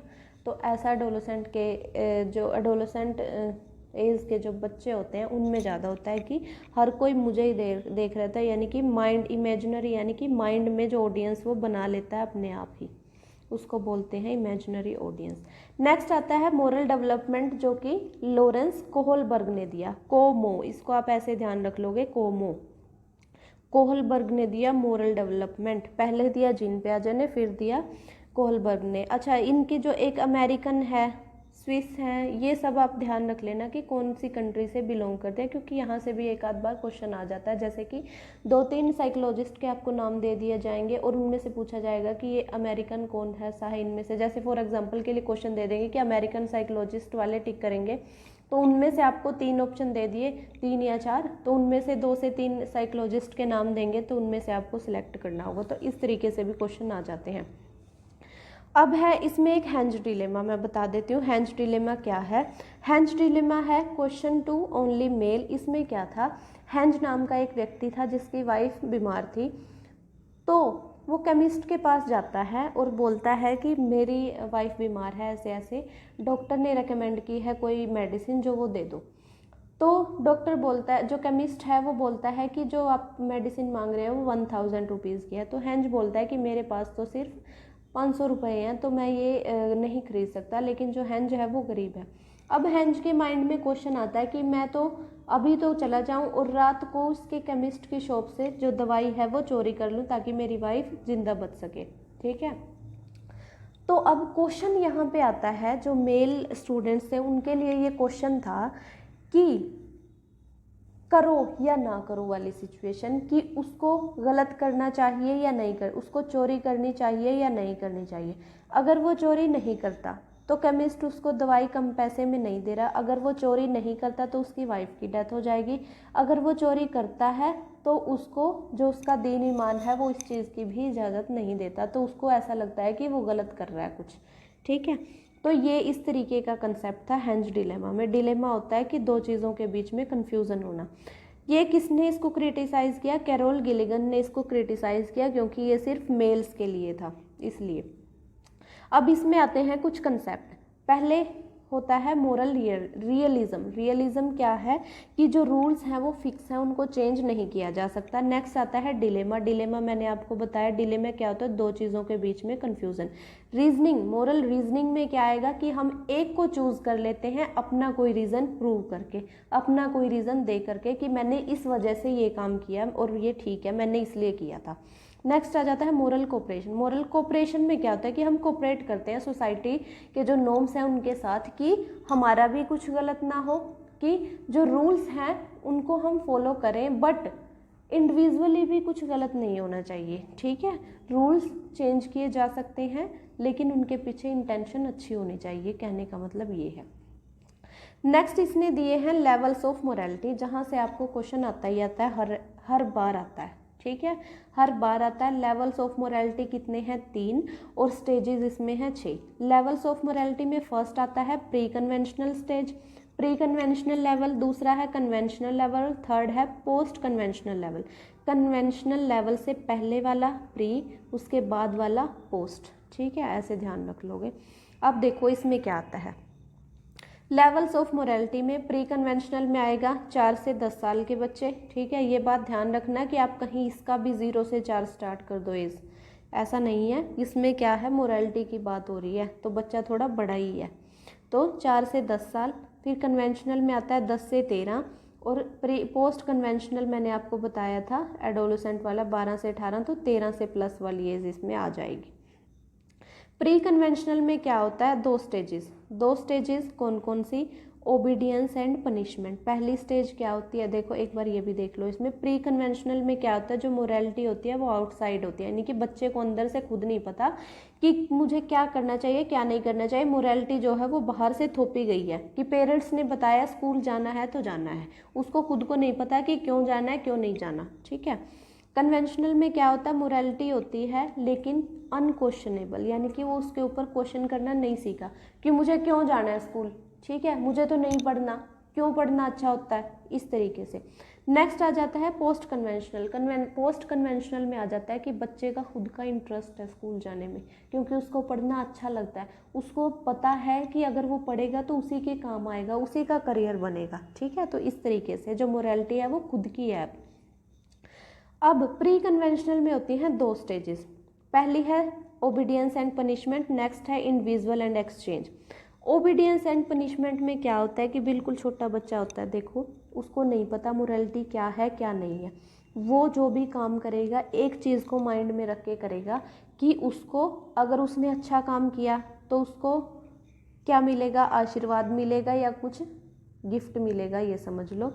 अगर उसने गलत किया तो उसको पनिशमेंट मिलेगी, यानी कि थप्पड़ पड़ेंगे। तो इस डर से या इस खुशी से वो काम करता है या मोरालिटी को फॉलो करता है। नेक्स्ट आता है इंडिविजुअल एंड एक्सचेंज। इसमें क्या होता है? टिट फॉर टैट, मतलब कि मैं अच्छा करूँगा तभी अगले वाला अच्छा करेगा। ठीक है, रिवार्ड ओरिएंटेशन एग्जाम्पल है इसका कि एक बच्चे को स्कूल जाना पसंद नहीं है, लेकिन उसकी मम्मी ने उसको क्या बोला कि अगर आप स्कूल जाओगे तो मैं आपको शाम को पार्क में घुमा के लाऊंगी या उसका कोई फेवरेट काम करूंगी। ठीक है, तो इसलिए बच्चा वो काम करता है। ठीक है, टिट फॉर टैट वाला। तो इसमें उसमें बच्चे का इंटरेस्ट भी इन्वॉल्व है, क्योंकि उसको पता है कि उसको रिवार्ड में क्या मिलेगा। ठीक है, तो जैसे को तैसा, इसमें ऐसा होता है। नेक्स्ट है कन्वेंशनल में आता है गुड इंटरपर्सनल रिलेशन। इसमें क्या होता है कि एक इमेज क्रिएट की जाती है माइंड में कि बच्चा किस लिए काम करता है, कि मेरे को गुड बॉय बोला जाएगा अगर मैं अच्छा काम करूँगा, अच्छे जो नॉर्म्स हैं उनके ऊपर चलूँगा।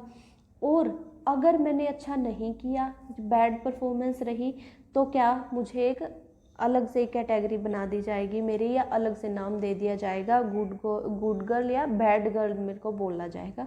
तो इस चीज़ के डर से बच्चा मोरालिटी फॉलो करता है। नेक्स्ट है लॉ एंड ऑर्डर ओरिएंटेशन। अब इसमें क्या होता है कि बच्चे को माइंड में क्लियर हो जाता है कि जो रूल्स हैं वो फॉलो करने के लिए बनाए गए हैं, और सोसाइटी में हम रहते हैं तो उसके कुछ नॉर्म्स होते हैं, उसके कुछ कायदे कानून होते हैं जो फॉलो करने होते हैं बच्चों को। बच्चों के अकॉर्डिंग, उनकी एज के अकॉर्डिंग जो भी रूल्स होते हैं वो फॉलो करने होते हैं सभी को, और उन रूल्स को मेंटेन भी करना होता है। ठीक है, नेक्स्ट आ जाता है post conventional stage. Post conventional level में होती हैं 2 स्टेजेस ऐसे ही, सोशल कॉन्ट्रैक्ट ओरिएंटेशन और यूनिवर्सल प्रिंसिपल। यूनिवर्सल प्रिंसिपल देख लो पहले, इसमें क्या होता है कि एक्सट्रीम मोरालिटी होती है, मोरालिटी एक्सट्रीम लेवल की। ठीक है, ये मतलब लगा लो आप लोक कल्याण जिसको बोलते हैं। ठीक है, लोक कल्याण, जैसे कि भगत सिंह हो गए, महात्मा गांधी, जिन्होंने लोक कल्याण के काम किए, यानी कि हम मर मिट जाएंगे लेकिन मोरालिटी पे ही चलेंगे, इस तरीके के। सेल्फ कंस्ट्रेंट मोरालिटी होता है कि बैलेंस बना के चलना, कि मुझे खुद को भी नुकसान ना हो, मेरा खुद का भी मान हानि ना हो और लोगों की भी ना हो। ठीक है, सोसाइटी की नीड्स भी पूरी हो जाए, तो इसमें होता है ये। कोलबर्ग का हो गया। अब देखते हैं यूरी ब्रैन फ्रैन ब्रैनर। यूरी ब्रैन फ्रैन ब्रैनर, इनकी आप नाम याद रख लेना। ठीक है, इन्होंने दिया था bio ecological system of child development. Bronfenbrenner से bio ecological system of child development, जिसमें दी इन्होंने 5 लेयर्स। इनको आप याद कैसे रखोगे, देखो यहाँ से, माई मेरी एक्स की माँ को कोरोना हो गया, माई से माइक्रो, मीज़ो, एक्सो, मैक्रो, क्रोनो। ठीक है, ऐसे ध्यान रख लेना आप इसको। देखो, इसमें सबसे पहले आता है, सेंटर में होता है बच्चा। बच्चे का फर्स्ट स्टेज आती है इसकी पहले सिस्टम में, जब वो एंटर करता है माइक्रो सिस्टम। इसमें क्या होता है, इमीडिएट एनवायरनमेंट, मतलब बच्चा डायरेक्ट कॉन्टैक्ट किसके आया, सबसे पहले होते हैं उसके फैमिली फ्रेंड्स। ठीक है, फिर वो स्कूल जाता है, तो ये वाली चीज़ें। डे केयर में, मिड डे मील में, तो इस मतलब सॉरी मिड डे मील नहीं, जो ये आजकल प्ले स्कूल होते हैं तो वो। ठीक है, डायरेक्ट कॉन्टैक्ट जिनके साथ होता है तो वो आएंगे माइक्रो सिस्टम में, यानी कि छोटा सा हमारा जो घेर है उसके अंदर ये सब आ जाते हैं। नेक्स्ट आता है मीज़ो सिस्टम। मीज़ो सिस्टम में क्या होता है, जो उसके डायरेक्ट कॉन्टैक्ट है उनके आगे कॉन्टैक्ट। ठीक है, पहले डायरेक्ट कॉन्टैक्ट के आगे कॉन्टैक्ट, उनको बोलते हैं मीज़ो सिस्टम में। मीज़ो सिस्टम में आते हैं वो, जैसे कि बच्चे के पेरेंट्स का टीचर के साथ कनेक्शन। ठीक है, पेरेंट्स का आगे पेरेंट्स के साथ। ठीक है, किसी मतलब जैसे कि 2 बच्चे हैं, उनके पेरेंट्स का आपस में कनेक्शन, वो आपस में बात करते हैं कि हमारा बच्चा कैसे परफॉर्म कर रहा है, आपका बच्चा कैसे परफॉर्म कर रहा है, तो ये कनेक्शन। ठीक है, नेक्स्ट आ जाता है एक्सो।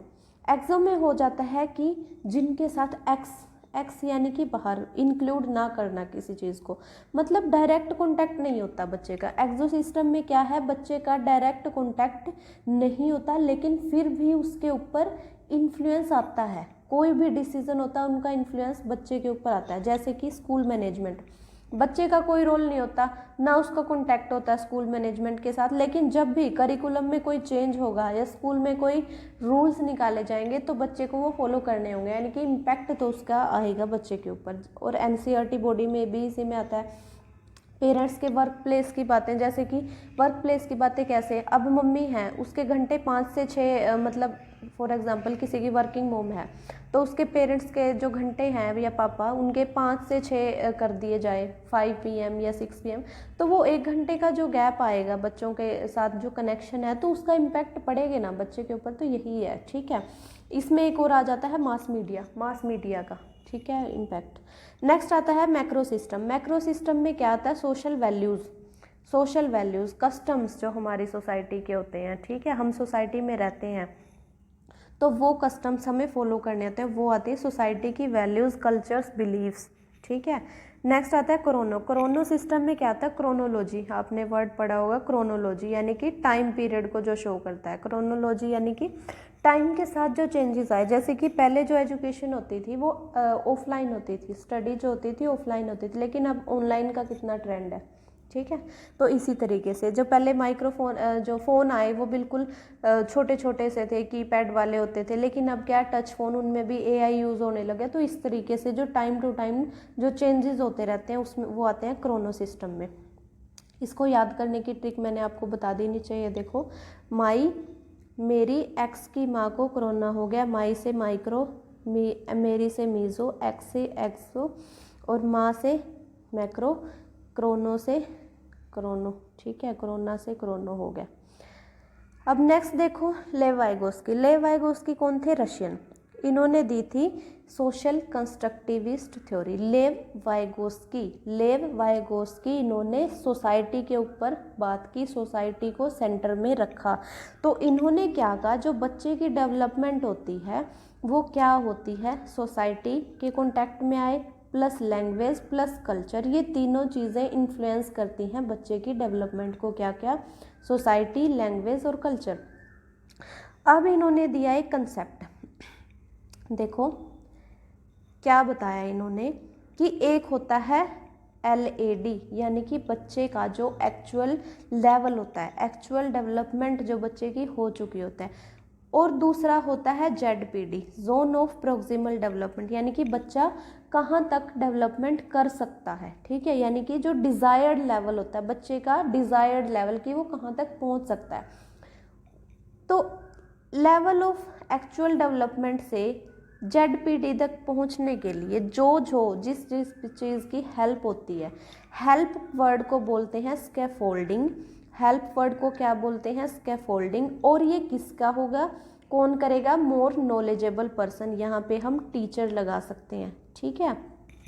मोर knowledgeable person, MKO, by MKO। Help क्या होगी? स्कैफोल्डिंग वर्ड ध्यान रखोगे आप। MKO कौन है? मोर नॉलेजेबल पर्सन, यानी कि बच्चे से ज़्यादा जिसको नॉलेज है वो स्कैफोल्डिंग करेगा कहाँ तक पहुँचने में? बच्चे के जोन ऑफ प्रोक्सिमल डेवलपमेंट तक पहुँचने में। नेक्स्ट इन्होंने दी लैंग्वेज या 3 टाइप की स्पीच हम बोल सकते हैं। पहली थी सोशल स्पीच, जो 2 से 3 साल, जो 0 से 2 साल का बच्चा करता है। सोशल यानी कि सोसाइटी में, सोसाइटी यानी कि पहले जिनके साथ कॉन्टैक्ट में आता बच्चा उनके साथ बातें करना। नेक्स्ट आता है प्राइवेट स्पीच में होता है 3 से 6 साल का बच्चा, यानी कि खुद से बात करे, खुद के गाइडेंस के लिए बच्चा बात करे, उसको बोलते हैं प्राइवेट स्पीच। नेक्स्ट आता है silent inner speech, up to 7 year, यानी कि खुद की इनर वॉइस को फॉलो करे बच्चा, उसको बोलते हैं। ये जो होता है सेल्फ गाइड वाला, इसमें मोनोलॉग भी आ जाता है, खुद से बातें करना, ठीक है ना। इसमें आएगा साइलेंट इनर स्पीच जो होती है, इसमें आएगा चाइल्ड मोनोलॉग, बच्चा जब खुद से बातें करता है, ठीक है। अब ये वर्ड है, देखो स्कैफोल्डिंग क्या था? हेल्प। और ये वर्ड दिया किसने? जेरोम ब्रूनर ने। ये बात ध्यान रखना, जेरोम ब्रूनर ने दिया स्कैफोल्डिंग वर्ड। ये दोनों मैंने आपको पहले भी करवा दिए हैं, तो इसको आप देख लेना। नेक्स्ट है रॉबर्ट गैगने लिखा हुआ है, लेकिन लिखा होता है, स्पेलिंग यही है, लेकिन क्या है? रॉबर्ट गैने। ये कौन थे? अमेरिकन साइकोलॉजिस्ट, जिनकी बुक का नाम था कंडीशंस ऑफ लर्निंग। इन्होंने क्या दिया? Problem solving learning. रॉबर्ट गैने ने दी प्रॉब्लम सॉल्विंग लर्निंग, और इसके 8 स्टेप्स हैं, ठीक है। इसके कितने स्टेप्स हैं? 8, जो आपको लर्न करने हैं। यहाँ से भी क्वेश्चन आपको 1 या 2 आपको क्वेश्चन ज़रूर देखने को मिलेगा। ये सभी मैं बताती हूँ, आपकी क्लास में जितने भी टॉपिक्स हैं वो मोस्ट इम्पॉर्टेंट टॉपिक्स हैं। इन टॉपिक्स को आप किसी भी हालत में स्किप नहीं कर सकते, ठीक है। किसी भी सिचुएशन में आपको ये टॉपिक्स छोड़ के नहीं जाने, और जो दूसरा सेशन आएगा वो भी मैं आपको सिर्फ वही टॉपिक्स, वही कंसेप्ट्स करवा रही हूँ जो आपके एग्ज़ाम में आते हैं हर बार रिपीटेडली, ठीक है। तो आप इनको नहीं छोड़ के जाएंगे। तो इन्होंने दी फर्स्ट आता है सिग्नल लर्निंग में क्या होता है कि बच्चे को मिला सिग्नल, उसके थ्रू उस पर उसने रिस्पॉन्ड किया, सिग्नल पे रिस्पॉन्ड किया, जिससे उसकी लर्निंग हुई। नेक्स्ट आ जाता है स्टिमुलस लर्निंग, जैसे कि पेवलोव की थ्योरी है, पेवलोव की लर्निंग थ्योरी है, वो आपको नेक्स्ट सेशन में करवाई जाएगी, सभी लर्निंग थ्योरीज, ठीक है। 6 स्टिमुलस रिस्पॉन्स, पहले में क्या थी, सिग्नल के थ्रू लर्निंग। कोई सिग्नल मिला बच्चे को, उसके थ्रू उसके माइंड में जो कंसेप्ट आया कि मुझे इस सिग्नल का क्या करना है, या उसने रिसीव किया, उसको बोलते हैं सिग्नल लर्निंग। नेक्स्ट आता है स्टिमुलस लर्निंग। उसको कोई स्टिमुलस मिला, उसने उसका रिस्पॉन्स दिया, तो उसको बोलते हैं स्टिमुलस रिस्पॉन्स लर्निंग। नेक्स्ट आता है सीक्वेंस लर्निंग। किसी भी एक्टिविटी को सीक्वेंस में करना, ठीक है, सीक्वेंस में यानी कि एक के बाद एक के बाद एक, जैसे कि प्लस के बाद माइनस, माइनस के बाद मल्टीप्लाई, मल्टीप्लाई के बाद डिवाइड, मतलब सीक्वेंस में लर्न करना। नेक्स्ट आ जाता है वर्ड एसोसिएशन। वर्ड एसोसिएशन यानी कि वर्ड्स को ज्वाइन करके देखना कि अलग कौन सा वर्ड बन सकता है, कोई नया वर्ड बनना, ठीक है, डिक्टेशन वगैरह, तो ये आएगा वर्ड एसोसिएशन में। नेक्स्ट आता है डिस्क्रिमिनेशन। किसी भी सिचुएशन में कैसे हम परफॉर्म करते हैं, डिस्क्रिमिनेट करना होता है किसी भी सिचुएशन में कैसे परफॉर्म करता है बच्चा, ठीक है, किस तरीके से उसको, कि क्या उसको कैसे सोल्व करेगा, कोई प्रॉब्लम आ गई है उसके सामने, उसको कैसे सोल्व करेगा, तो उसमें आता है डिस्क्रिमिनेशन। नेक्स्ट आता है कंसेप्चुअल लर्निंग। कंसेप्चुअल लर्निंग में आता है कि किसी भी चीज़ को कैसे याद करेगा, किसी चीज़ के प्रोज कॉन्स, क्या उसके ऊपर कंसेप्ट लगाएगा, क्या उसको कैसे वो याद रखेगा, ठीक है। नेक्स्ट आता है रूल लर्निंग। रूल लर्निंग में क्या होता है, आइडेंटिफाइंग पैटर्न, पैटर्न को याद रखना, पैटर्न को याद रखना, आइडेंटिफाई करना। उसके बाद आता है प्रॉब्लम सॉल्विंग लर्निंग, यानी कि अपनी लर्निंग जो उसने सीखा उसको रियल वर्ल्ड में अप्लाई करना, रियल वर्ड्स में जो प्रॉब्लम वो फेस करेगा उनमें अप्लाई करना, ठीक है। अब इनको, ये 8 हैं तो याद करना डिफ़िकल्ट है, इसके लिए एक ट्रिक है ये। सर से यानी कि सिग्नल लर्निंग, स्टार्टिंग में stimulus learning, sequence learning, words word association, describe discrimination, concept learning, next rule learning and problem solving, ठीक है। सर ने स्टार्टिंग में सीक्वेंस में कुछ वर्ड्स लगा के दिए और कहा कि इनको डिस्क्राइब करो, पर हमें कोई कंसेप्ट नहीं लगाना आया। फिर सर ने रूल बताया और हमारी प्रॉब्लम सॉल्व हो गई, ठीक है। सर ने स्टार्टिंग में सीक्वेंस में कुछ वर्ड्स लगा के दिए और कहा कि इनको डिस्क्राइब करो, पर हमें कोई कंसेप्ट नहीं लगाना आया। फिर सर ने रूल बताया और हमारी प्रॉब्लम जो थी सॉल्व हो गई, ठीक है। इसको ऐसे याद रखोगे आप, ट्रिक है ये इसको याद करने की। नेक्स्ट है सिगमंड फ्राइड। सिगमंड फ्राइड ने दी psycho analytical theory. Psycho analytical theory, Sigmund Freud के 2 स्टूडेंट्स थे, जुंग एंड एडलर, ये ध्यान रख लेना नाम। साइको एनालिटिकल थ्योरी में क्या आता है, इन्होंने 3 जो पार्ट्स में इसको डिवाइड किया। पहला है टोपोग्राफिकल, दूसरा है डायनामिक और थर्ड है स्टेप्स ऑफ डेवलपमेंट। टोपोग्राफिकल में आता है माइंड। टोपो यानी कि टॉप पे क्या है, हमारे माइंड, सबसे ऊपर क्या है बॉडी में, माइंड, ठीक है। तो टॉप पे है माइंड। माइंड को ही इन्होंने डिवाइड किया कॉन्शियस, सबकॉन्शियस एंड अनकॉन्शियस में। कॉन्शियस यानी कि एट प्रेजेंट, जैसे कि आप ये सेशन देख रहे हो, ठीक है, कॉन्शियसली अपने नोट्स बना रहे हो, यानी कि जो प्रेजेंट में काम कर रहा है हमारा माइंड। कहने का मतलब ये है जो प्रेजेंट में काम करता है, और वो कितने % होता है, 10%। अब आता है सबकॉन्शियस। सबकॉन्शियस को सब यानी कि सेव करने के लिए, एस से सब, एस से सेव, ठीक है, सेव करता है हमारे अंदर डाटा को सेव करता है। कोई भी मेमोरी को रखना हो कौन करेगा, सबकॉन्शियस माइंड, या रिमाइंड करना हो किसी चीज़ को, ठीक है। और अनकॉन्शियस में क्या आएगा, अनकॉन्शियस यानी कि जो कॉन्शियस नहीं था उस टाइम पे, हर टाइम कॉन्शियस नहीं होता, और ये कितना है 90%। इसमें क्या होती है, हमारी अनफुलफिल्ड जो विशेज़ होती हैं, अनकॉन्शियस अनफुलफिल्ड विशेज़, यानी कि जो हमारी इच्छाएं पूरी नहीं हुई, जिनको बोलते हैं दमित इच्छाएं, वो इसके अंदर सेव होती हैं, ठीक है। नेक्स्ट आता है डायनामिक। डायनामिक में क्या आता है, पर्सनैलिटी। पर्सनैलिटी इसने दी 3 टाइप की, id, ego, super ego. Id, ego, super ego. Id में क्या आता है, इड में आता है सबसे बेसिक लेवल, देखो एनिमल लेवल, ठीक है, पशुता, जिनमें दिमाग ही नहीं है, कोई पर्सनैलिटी टाइप का कुछ नहीं होता। नेक्स्ट आ जाता है ईगो, यानी कि मानव, ह्यूमन बींग्स की तरह बिहेव करना जैसे कि हम हैं, ठीक है। नेक्स्ट आ जाता है सुपर ईगो, तो देवताओं, मनुष्य से ऊपर कौन है, देवता, ठीक है, तो उसमें आ जाएंगे देवता, यानी कि गॉडली पर्सनैलिटी जिनकी होती है, कहने का मतलब ये है। जो ईड वाले होते हैं ये होते हैं एक तरीके के, आप बोल सकते हो ज़िद्दी टाइप के, ठीक है, ज़िद्दी टाइप के, जिनको कुछ भी मोरालिटी से कोई मतलब नहीं होता, जो करना है तो करना है, कोई भाड़ में जाओ, कोई कुछ भी करे, मैं तो करके रहूँगा, तो इस टाइप के। मानवता होते हैं, मानवता पर्सनैलिटी यानी कि ईगो टाइप वाले, वो होते हैं जो सोसाइटी के अकॉर्डिंग चलते हैं, सही भी और गलत भी, मतलब थोड़ा बहुत एडजस्टमेंट वाले, कोऑपरेशन वाले। और सुपर ईगो होते हैं देवता वाले, देवता टाइप, ठीक है, ये तो मतलब जैसे राम, इस तरीके से। अब यहाँ पे कुछ वर्ड आते हैं दो। लिबिडो, लिबिडो वर्ड क्या होता है? Extreme physical needs, extreme physical needs इन नेगेटिव सेंस। लिबिडो, किसी का लिबिडो कम है ऐसे बोलते हैं, ठीक है, तो फिजिकल नीड्स होता है इसमें।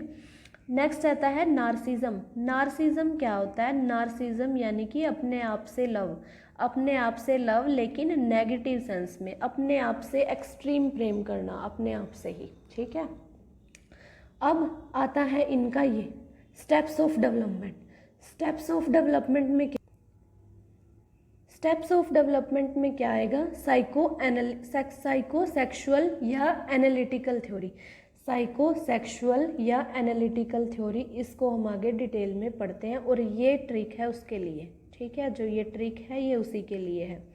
इसमें कुछ स्टेजेस दी गई हैं। पहले है हमारी ओरल स्टेज, 0 से 1.5 साल तक। ओरल यानी कि ओरल क्या होता है? मुंह से, ठीक है, बच्चा कोई भी प्लेजर या कोई भी एक्टिविटी करेगा वो मुंह से करेगा, कोई भी प्लेजर लेगा तो वो मुंह से लेगा, जैसे कि फीडिंग करना, सकिंग, टेस्ट करना कोई चीज़, ठीक है। नेक्स्ट आता है एनल स्टेज, इसमें आएगी पोटी ट्रेनिंग, ठीक है, पोटी ट्रेनिंग बच्चों को करवाई जाती है कि वो पोटी कैसे करते हैं, इसमें ये सिखाया जाता है बच्चे को, तो मतलब उसको उस काम में मजा आता है, बैठा रहता है ज़्यादा देर, ठीक है, तो इस तरीके से एनल स्टेज इसको बोला जाता है। 2 से 3 साल का बच्चा ये करता है। नेक्स्ट आता है फैलिक स्टेज। फैलिक स्टेज में क्या होता है? 3 से 6 साल का बच्चा, ओडिपस कॉम्प्लेक्स या इलेक्ट्रा कॉम्प्लेक्स, 2 होते हैं। ओडिपस में क्या था? बच्चे का मतलब बेटे का मम्मी के प्रति जो प्यार होता है ज़्यादा, उसको बोलते हैं ओडिपस कॉम्प्लेक्स। इलेक्ट्रा में होता है डॉटर का फादर के प्रति, डॉटर का फादर मतलब अपोजिट सेक्स में, ठीक है, आप ये ध्यान रखेंगे, ये वाला कंसेप्ट, इससे क्वेश्चन आपका आ सकता है कि अपोजिट सेक्स में जो लव होता है, जैसे बेटी का अट्रैक्ट होना फादर के प्रति और बेटे का अट्रैक्ट होना मदर के प्रति, तो उसको बोलते हैं ओडिपस और इलेक्ट्रा कॉम्प्लेक्स। ये वर्ड्स ध्यान रख लेना, ये आते हैं फैलिक स्टेज में। नेक्स्ट आता है हमारा लेटेंसी। लेटेंसी स्टेज में क्या होता है? 6 से 12 साल। इसमें क्या होता है? सेम जेंडर में फ्रेंडशिप होती है, गर्ल की गर्ल के साथ दोस्ती होगी, बॉय की बॉय के साथ। नेक्स्ट आता है जेनिटल स्टेज, 12 से 18 स्टेज। इसमें आ जाती है टीनेज। टीनेज में बहुत चेंजेस होते हैं फिजिकली, तो इसमें क्या होता है? अपोजिट जेंडर में attraction, girl to boy, boy to girl friendship होती है। अब इसको याद करने के लिए ट्रिक देख लो यहाँ से। Trick for psycho analytical theory. ओ आनंद पहले ही लेट शुरू हुआ है, गेम एंड कर। ओ आनंद पहले ही लेट शुरू हुआ है, गेम एंड कर। देखो, ओ से ओरल डेवलपमेंट, नेक्स्ट है एनल, नेक्स्ट है एनल स्टेज, डेवलपमेंट नहीं स्टेज। ओ से ओरल, नेक्स्ट आनंद से एनल, पहले फैलिक, लेट लेटेंसी, गेम जेनिटल, ठीक है, ऐसे याद रख लोगे आप। नेक्स्ट देखो इंटेलिजेंस टेस्ट। इंटेलिजेंस टेस्ट की मैंने बहुत अच्छी ट्रिक्स बनाई हुई हैं। ये यहाँ से आपको 1-2 क्वेश्चन अभी कुछ सालों से ही आने लगा है और इम्पोर्टेंट भी है, ठीक है, इस ट्रिक से याद कर लो, कभी भी नहीं भूलोगे। जो मैंने ट्रिक इसमें बताई है उस ट्रिक से याद रखना, बहुत ही ईजी है, ठीक है। इंटेलिजेंस टेस्ट होते हैं फर्स्ट ऑफ ऑल 2 टाइप के, इंडिविजुअल और ग्रुप टेस्ट। इंडिविजुअल यानी कि सिंगल बंदे का लिया जाए, और ग्रुप टेस्ट पूरे ग्रुप का एक साथ, ठीक है। दोनों में क्या आता है? वर्बल और नॉन वर्बल, वर्बल और नॉन वर्बल। वर्बल यानी कि रिटन या स्पोकन फॉर्म में, और नॉन वर्बल होता है परफॉर्मेंस, ठीक है, नॉन वर्बल यानी कि परफॉर्मेंस के ऊपर बेस्ड। अब आता है इंडिविजुअल में इंडिविजुअल वर्बल टेस्ट, ठीक है, ये वाला इंडिविजुअल वर्बल टेस्ट जो कि है सबसे पहला 3 से 13 साल की उम्र में। इनमें नाम आपको ये याद रखने हैं, कौन कौन से टेस्ट आते हैं, यहीं से आपका क्वेश्चन बनता है। इसमें आता है इंडिविजुअल में Binet Simon intelligence test, Goddard test, Stanford Binet test, ठीक है। तो इसकी ट्रिक क्या है? बिना गोड के कोई इंडिविजुअल वीर स्टैंड नहीं कर सकता फोर्ड पे, बिना गॉड के कोई इंडिविजुअल वीर स्टैंड नहीं कर सकता फोर्ड पे। बिना बिने साइमन इंटेलिजेंस टेस्ट, गॉड से गोडार्ड टेस्ट, इंडिविजुअल यानी कि इंडिविजुअल टेस्ट है हमारा, और वीर से वर्बल टेस्ट, वर्बल इंडिविजुअल, और स्टैंड से स्टैनफोर्ड, फोर्ड वाला भी सेम है स्टैनफोर्ड से, ठीक है, Stanford test, Stanford Binet test. Next आता है हमारा परफॉर्मेंस टेस्ट। परफॉर्मेंस टेस्ट से मैं कहूँ 2 से 3 साल से लगभग इसी टेस्ट से ज़्यादा क्वेश्चन आ रहे हैं, क्योंकि इसमें 8 से 9 टेस्ट कवर होते हैं आपके। पहले 4 देखो, ये है परफॉर्मेंस टेस्ट प्लस इंडिविजुअल, मैंने आपको पहले ही बता दिया इंडिविजुअल टेस्ट का। इंडिविजुअल टेस्ट वर्बल टेस्ट हो गया पहले वाला, अब है इंडिविजुअल टेस्ट परफॉर्मेंस टेस्ट, ठीक है। इंडिविजुअल टेस्ट में परफॉर्मेंस टेस्ट जो होता है इसमें आएगा पहले Bhatia battery test, good enough drawing a man test, Alexander pass along test, Kohs block design test. तो इन चारों को कैसे याद करेंगे? भाटिया ने बैटरी बनाई गुड इनफ जो अलेक्जेंडर के को ब्लॉक डिज़ाइन में फिट हो गई। भाटिया ने बैटरी बनाई गुड इनफ जो अलेक्जेंडर के कोह ब्लॉक डिज़ाइन में फिट हो गई। भाटिया से भाटिया बैटरी टेस्ट, भाटिया और बैटरी से Bhatia battery test, good enough से good enough drawing a man test, Alexander से अलेक्जेंडर पास अलोंग टेस्ट, और कोल ब्लॉक से कोल ब्लॉक डिज़ाइन जो है टेस्ट। नेक्स्ट आता है इसी में मैरिल पाल्मर टेस्ट, इसमें 38 टेस्ट है, ये बात ध्यान रख लेना, ठीक है। Minnesota pre school test, Pinter Patterson test, Porteus maze test, सेंगुई फॉर्म ब्रॉड टेस्ट, ठीक है। इसको आप कैसे ध्यान रखोगे? मैरी ने मिन से पिंटर ने पोर्टियस से सगाई कर ली। मैरी ने मिन से पिंटर ने पोर्टियस से सगाई कर ली। Merrill Palmer test, Minnesota pre school test, Pinter Patterson test, Porteus maze test, सगाई Seguin form base board test, ठीक है। आपको ऐसे ध्यान रखने हैं ये, और ये याद भी रह जाएंगे। अब आता है ग्रुप टेस्ट। ग्रुप टेस्ट में भी मैंने आपको बताया 2 टाइप्स हैं, verbal and non verbal. Verbal test में आएगा आपका, वर्बल ग्रुप टेस्ट में आएगा army alpha test, army general Terman group test, general intelligence test, ठीक है। इनमें से आप ये याद रखोगे, देखो आर्मी अल्फा और आर्मी बीटा टेस्ट ये दिए थे रॉबर्ट यर्क्स ने, ये बात ध्यान रखना आप, ठीक है।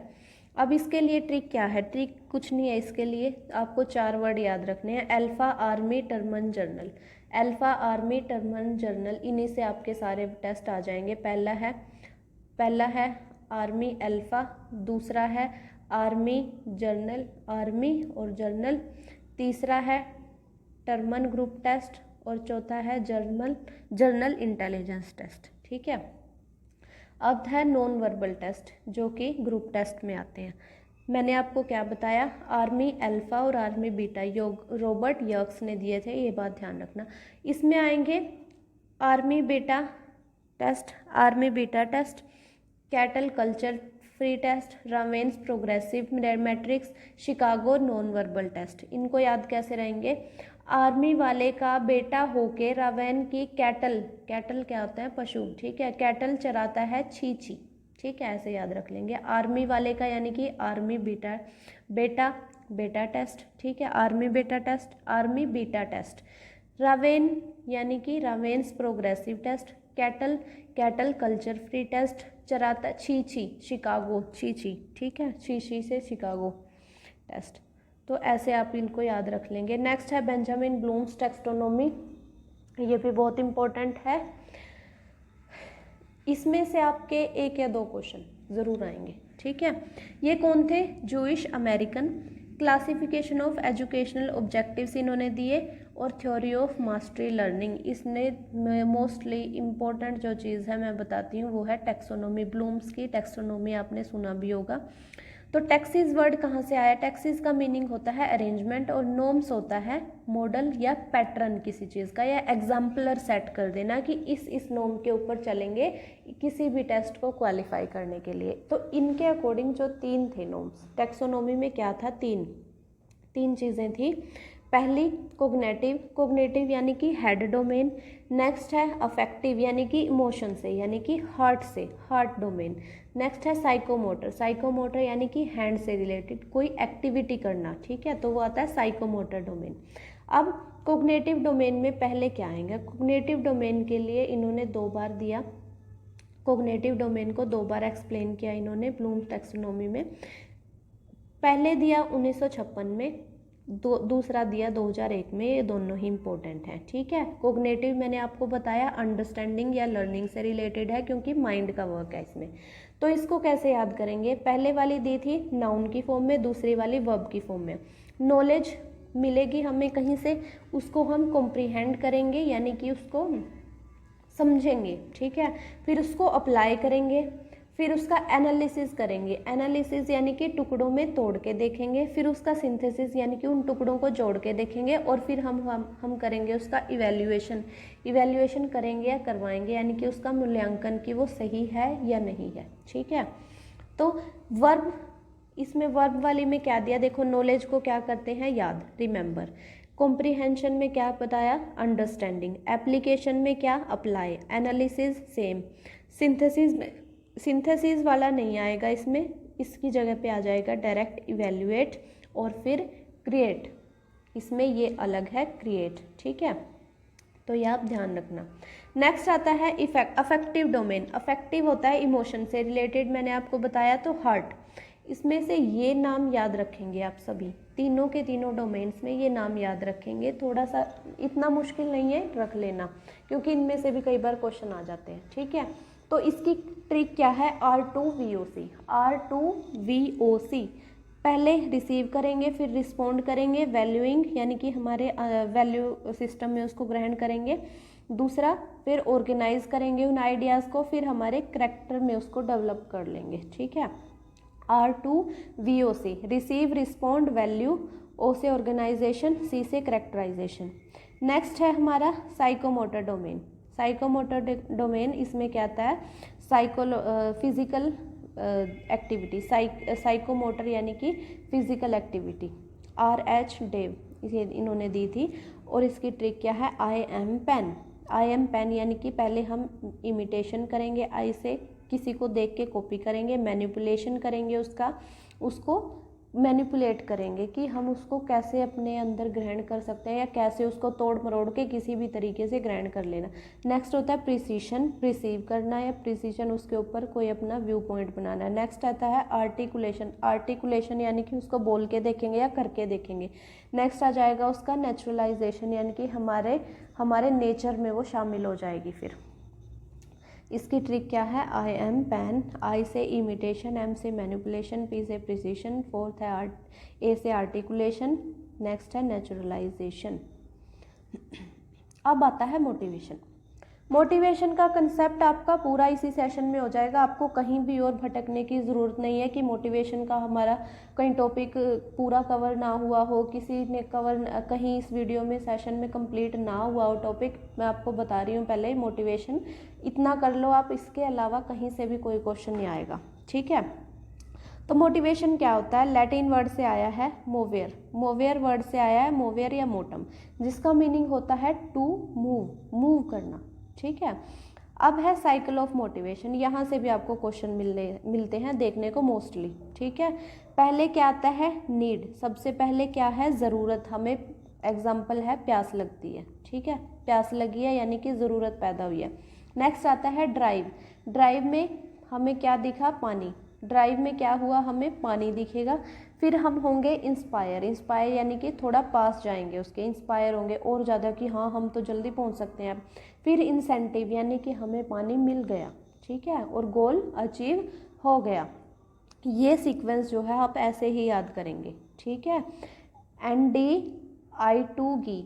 I2G, नीड, ड्राइव ऐसे ही ध्यान कर लो, पहले इसमें कंसेप्ट 3 ही है, ये बीच वाले आपको, ताकि कंफ्यूजन ना हो, क्योंकि क्या होता है वैसे तो 3 है, नीड, ड्राइव और इंसेंटिव, बट जब आपको सीक्वेंस में क्वेश्चन आते हैं ना, तो ये वाले 2 भी ऐड हो जाते हैं उसमें, ठीक है, और क्वेश्चन यहीं से आते हैं, कि जैसे इनका सीक्वेंस बताओ क्या है, नीड, ड्राइव और बीच में से इंस्पायर, इंसेंटिव वाले में एक दूसरे को ये स्विच कर देंगे, ठीक है। तो इस तरीके से आपको ये सीक्वेंस ऐसे ही ध्यान रखना है।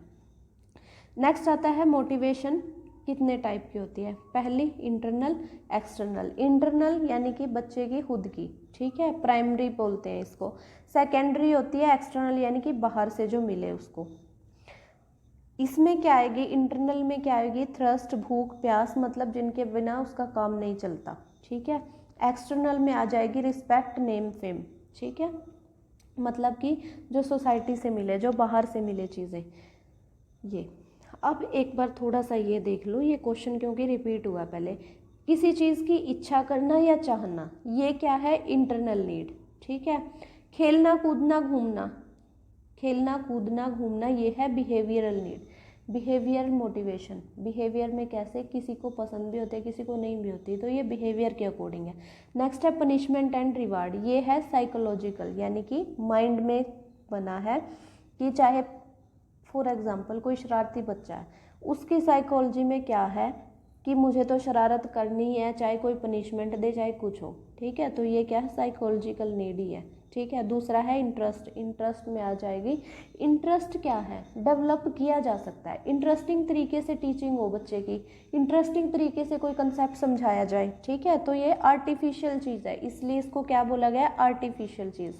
इंटरेस्ट क्या है, आर्टिफिशियल, यानी कि इसको डेवलप किया जा सकता है। नेक्स्ट आता है थ्योरीज ऑफ मोटिवेशन, इसमें 2 से 3 थ्योरीज हैं आपकी, वो करनी है आपको। थ्योरीज ऑफ मोटिवेशन में पहले आती है real instinct theory. Real instinct theory जो कि दी थी विलियम मैकडूगल ने।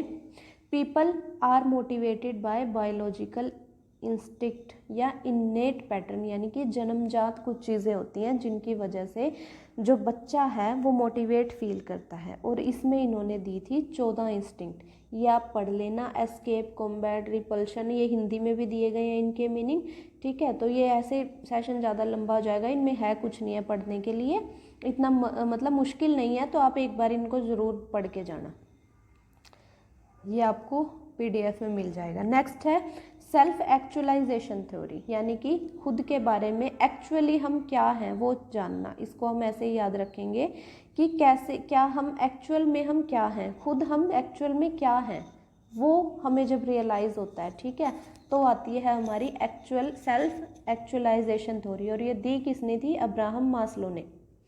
अब्राहम एक्चुअलाइजेशन, ठीक है, ए से ऐसे ध्यान रखना। इसमें एक हियरार्की है, हियरार्की क्या, ऐसे ही याद रखनी है। और आपको पहली हमारी नीड्स क्या होती है, बॉडीली नीड्स। पहली हमारी बॉडीली नीड्स होती है, यानी कि भूख, प्यास, ठीक है, ये सब चीज़ें।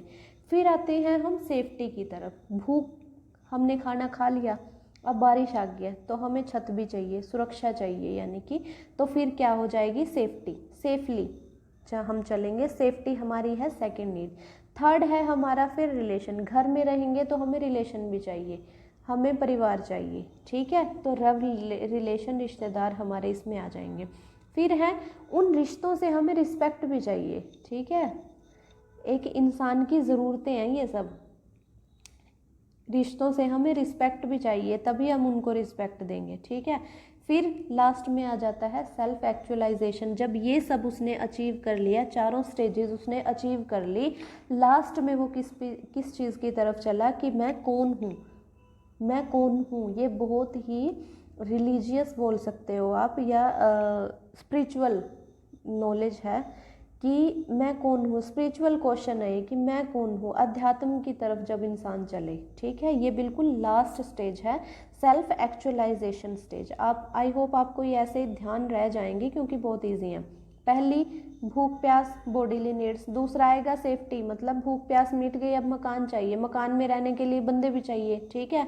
तो लव रिलेशन, रिश्ते चाहिए, अब उन रिश्तों से रिस्पेक्ट भी चाहिए, ठीक है, सोसाइटी में रिस्पेक्ट भी होनी चाहिए। तो ये सब अचीव कर लिया, अब बचा क्या, सेल्फ एक्चुअलाइजेशन। इन सबको अचीव करने के बाद अब एंड में रियलाइज़ हुआ कि मैं कौन हूँ, मैं कहाँ से आया हूँ, असली एम मेरा क्या है, ठीक है। अब आती है, नेक्स्ट आती है drive reduction theory. Drive reduction theory by Clark Hull. Drive reduction theory में क्या होता है कि जो हमारी ड्राइव थी, जो हमारी चीज़ें थी जिससे हमें मोटिवेशन मिला था, उसमें रिडक्शन कैसे होता है, कैसे होता है? देखो, पहला होता है लैक ऑफ होम्योस्टेसिस, यानी कि इक्विलिब्रियम। मैंने आपको क्या बताया? इक्विलिब्रियम, यानी कि हमारे माइंड के अंदर लैक ऑफ होम्योस्टेसिस होता है, इक्विलिब्रियम। जब हम देखते हैं अपने आसपास लोगों को कि उन्होंने कुछ अचीव कर लिया, यहाँ पे एक मिस्टेक होगी। इक्विलिब्रियम यानी कि हमारे माइंड में कुछ चीज़ें नहीं होती, ठीक है। डिसइक्विलिब्रियम नहीं, हमारे माइंड में क्या आता है, जैसे मैंने गवर्नमेंट जॉब का एक एग्जांपल दिया था कि लैक ऑफ होम्योस्टेसिस, यानी कि हमारे पास गवर्नमेंट जॉब नहीं है और पड़ोसी की जॉब लग गई है गवर्नमेंट जॉब, तो हमें क्या होगा कि हमें भी करनी चाहिए, तो ये नीड पैदा हुई हमारे अंदर, ठीक है। इक्विलिब्रियम क्या है? लैक ऑफ होम्योस्टेसिस, कि हमें चाहिए, उनके इक्वल होना है हमें। और फिर क्या है? नीड पैदा हुई, जिससे क्या है? ड्राइव, नीड ड्राइव ये वही है। मोटिवेशन टू एक्ट हमने किया। फिर है होम्योस्टेसिस, यानी कि जो हमें चाहिए था वो हमें मिल गया, हमें गवर्नमेंट जॉब मिल गई, ठीक है। तो ये सब क्या है? फिर उसके बाद जो ड्राइव है, यानी कि रिडक्शन, यानी कि कम हो गई। गोल हमें मिला, गोल अचीव होने के बाद जो ड्राइव थी हमारी पहले वाली, अब थोड़ी ना उतनी ज़्यादा मोटिवेशन रहेगी, क्योंकि हमें जो करना था वो अचीव कर लिया हमें। अब हम किसी और चीज़ की तरफ अट्रैक्ट होंगे, फिर उसको अचीव करेंगे। तो ये इस तरीके से समझाया गया। नेक्स्ट है, कर्ट लेविन ने एक फील्ड थ्योरी दी थी। कर्ट लेविन ने एक फील्ड थ्योरी दी थी कि फील्ड थ्योरी में आएगा कि हम बच्चा जो है एनवायरनमेंट से इंटरेक्ट करके सीखता है। कहने का मतलब ये है कि बच्चा जब फिज़िकल एनवायरनमेंट में या बाहर जाके सीखेगा, उसी को बोलते हैं कर्ट लेविन थ्योरी, जिसने दी नाम है फील्ड थ्योरी। बस ये नाम ध्यान रख लेना, ज़्यादा कुछ नहीं है इसमें, ठीक है। तो आई होप आपको आज का सेशन पसंद आया होगा। अगर आपको सेशन पसंद आता है तो प्लीज़ ज़्यादा से ज़्यादा शेयर कीजिए और लाइक भी किया करो, कमेंट भी किया करो। आपका कमेंट और आपका like matters for me a lot. Thank you so much.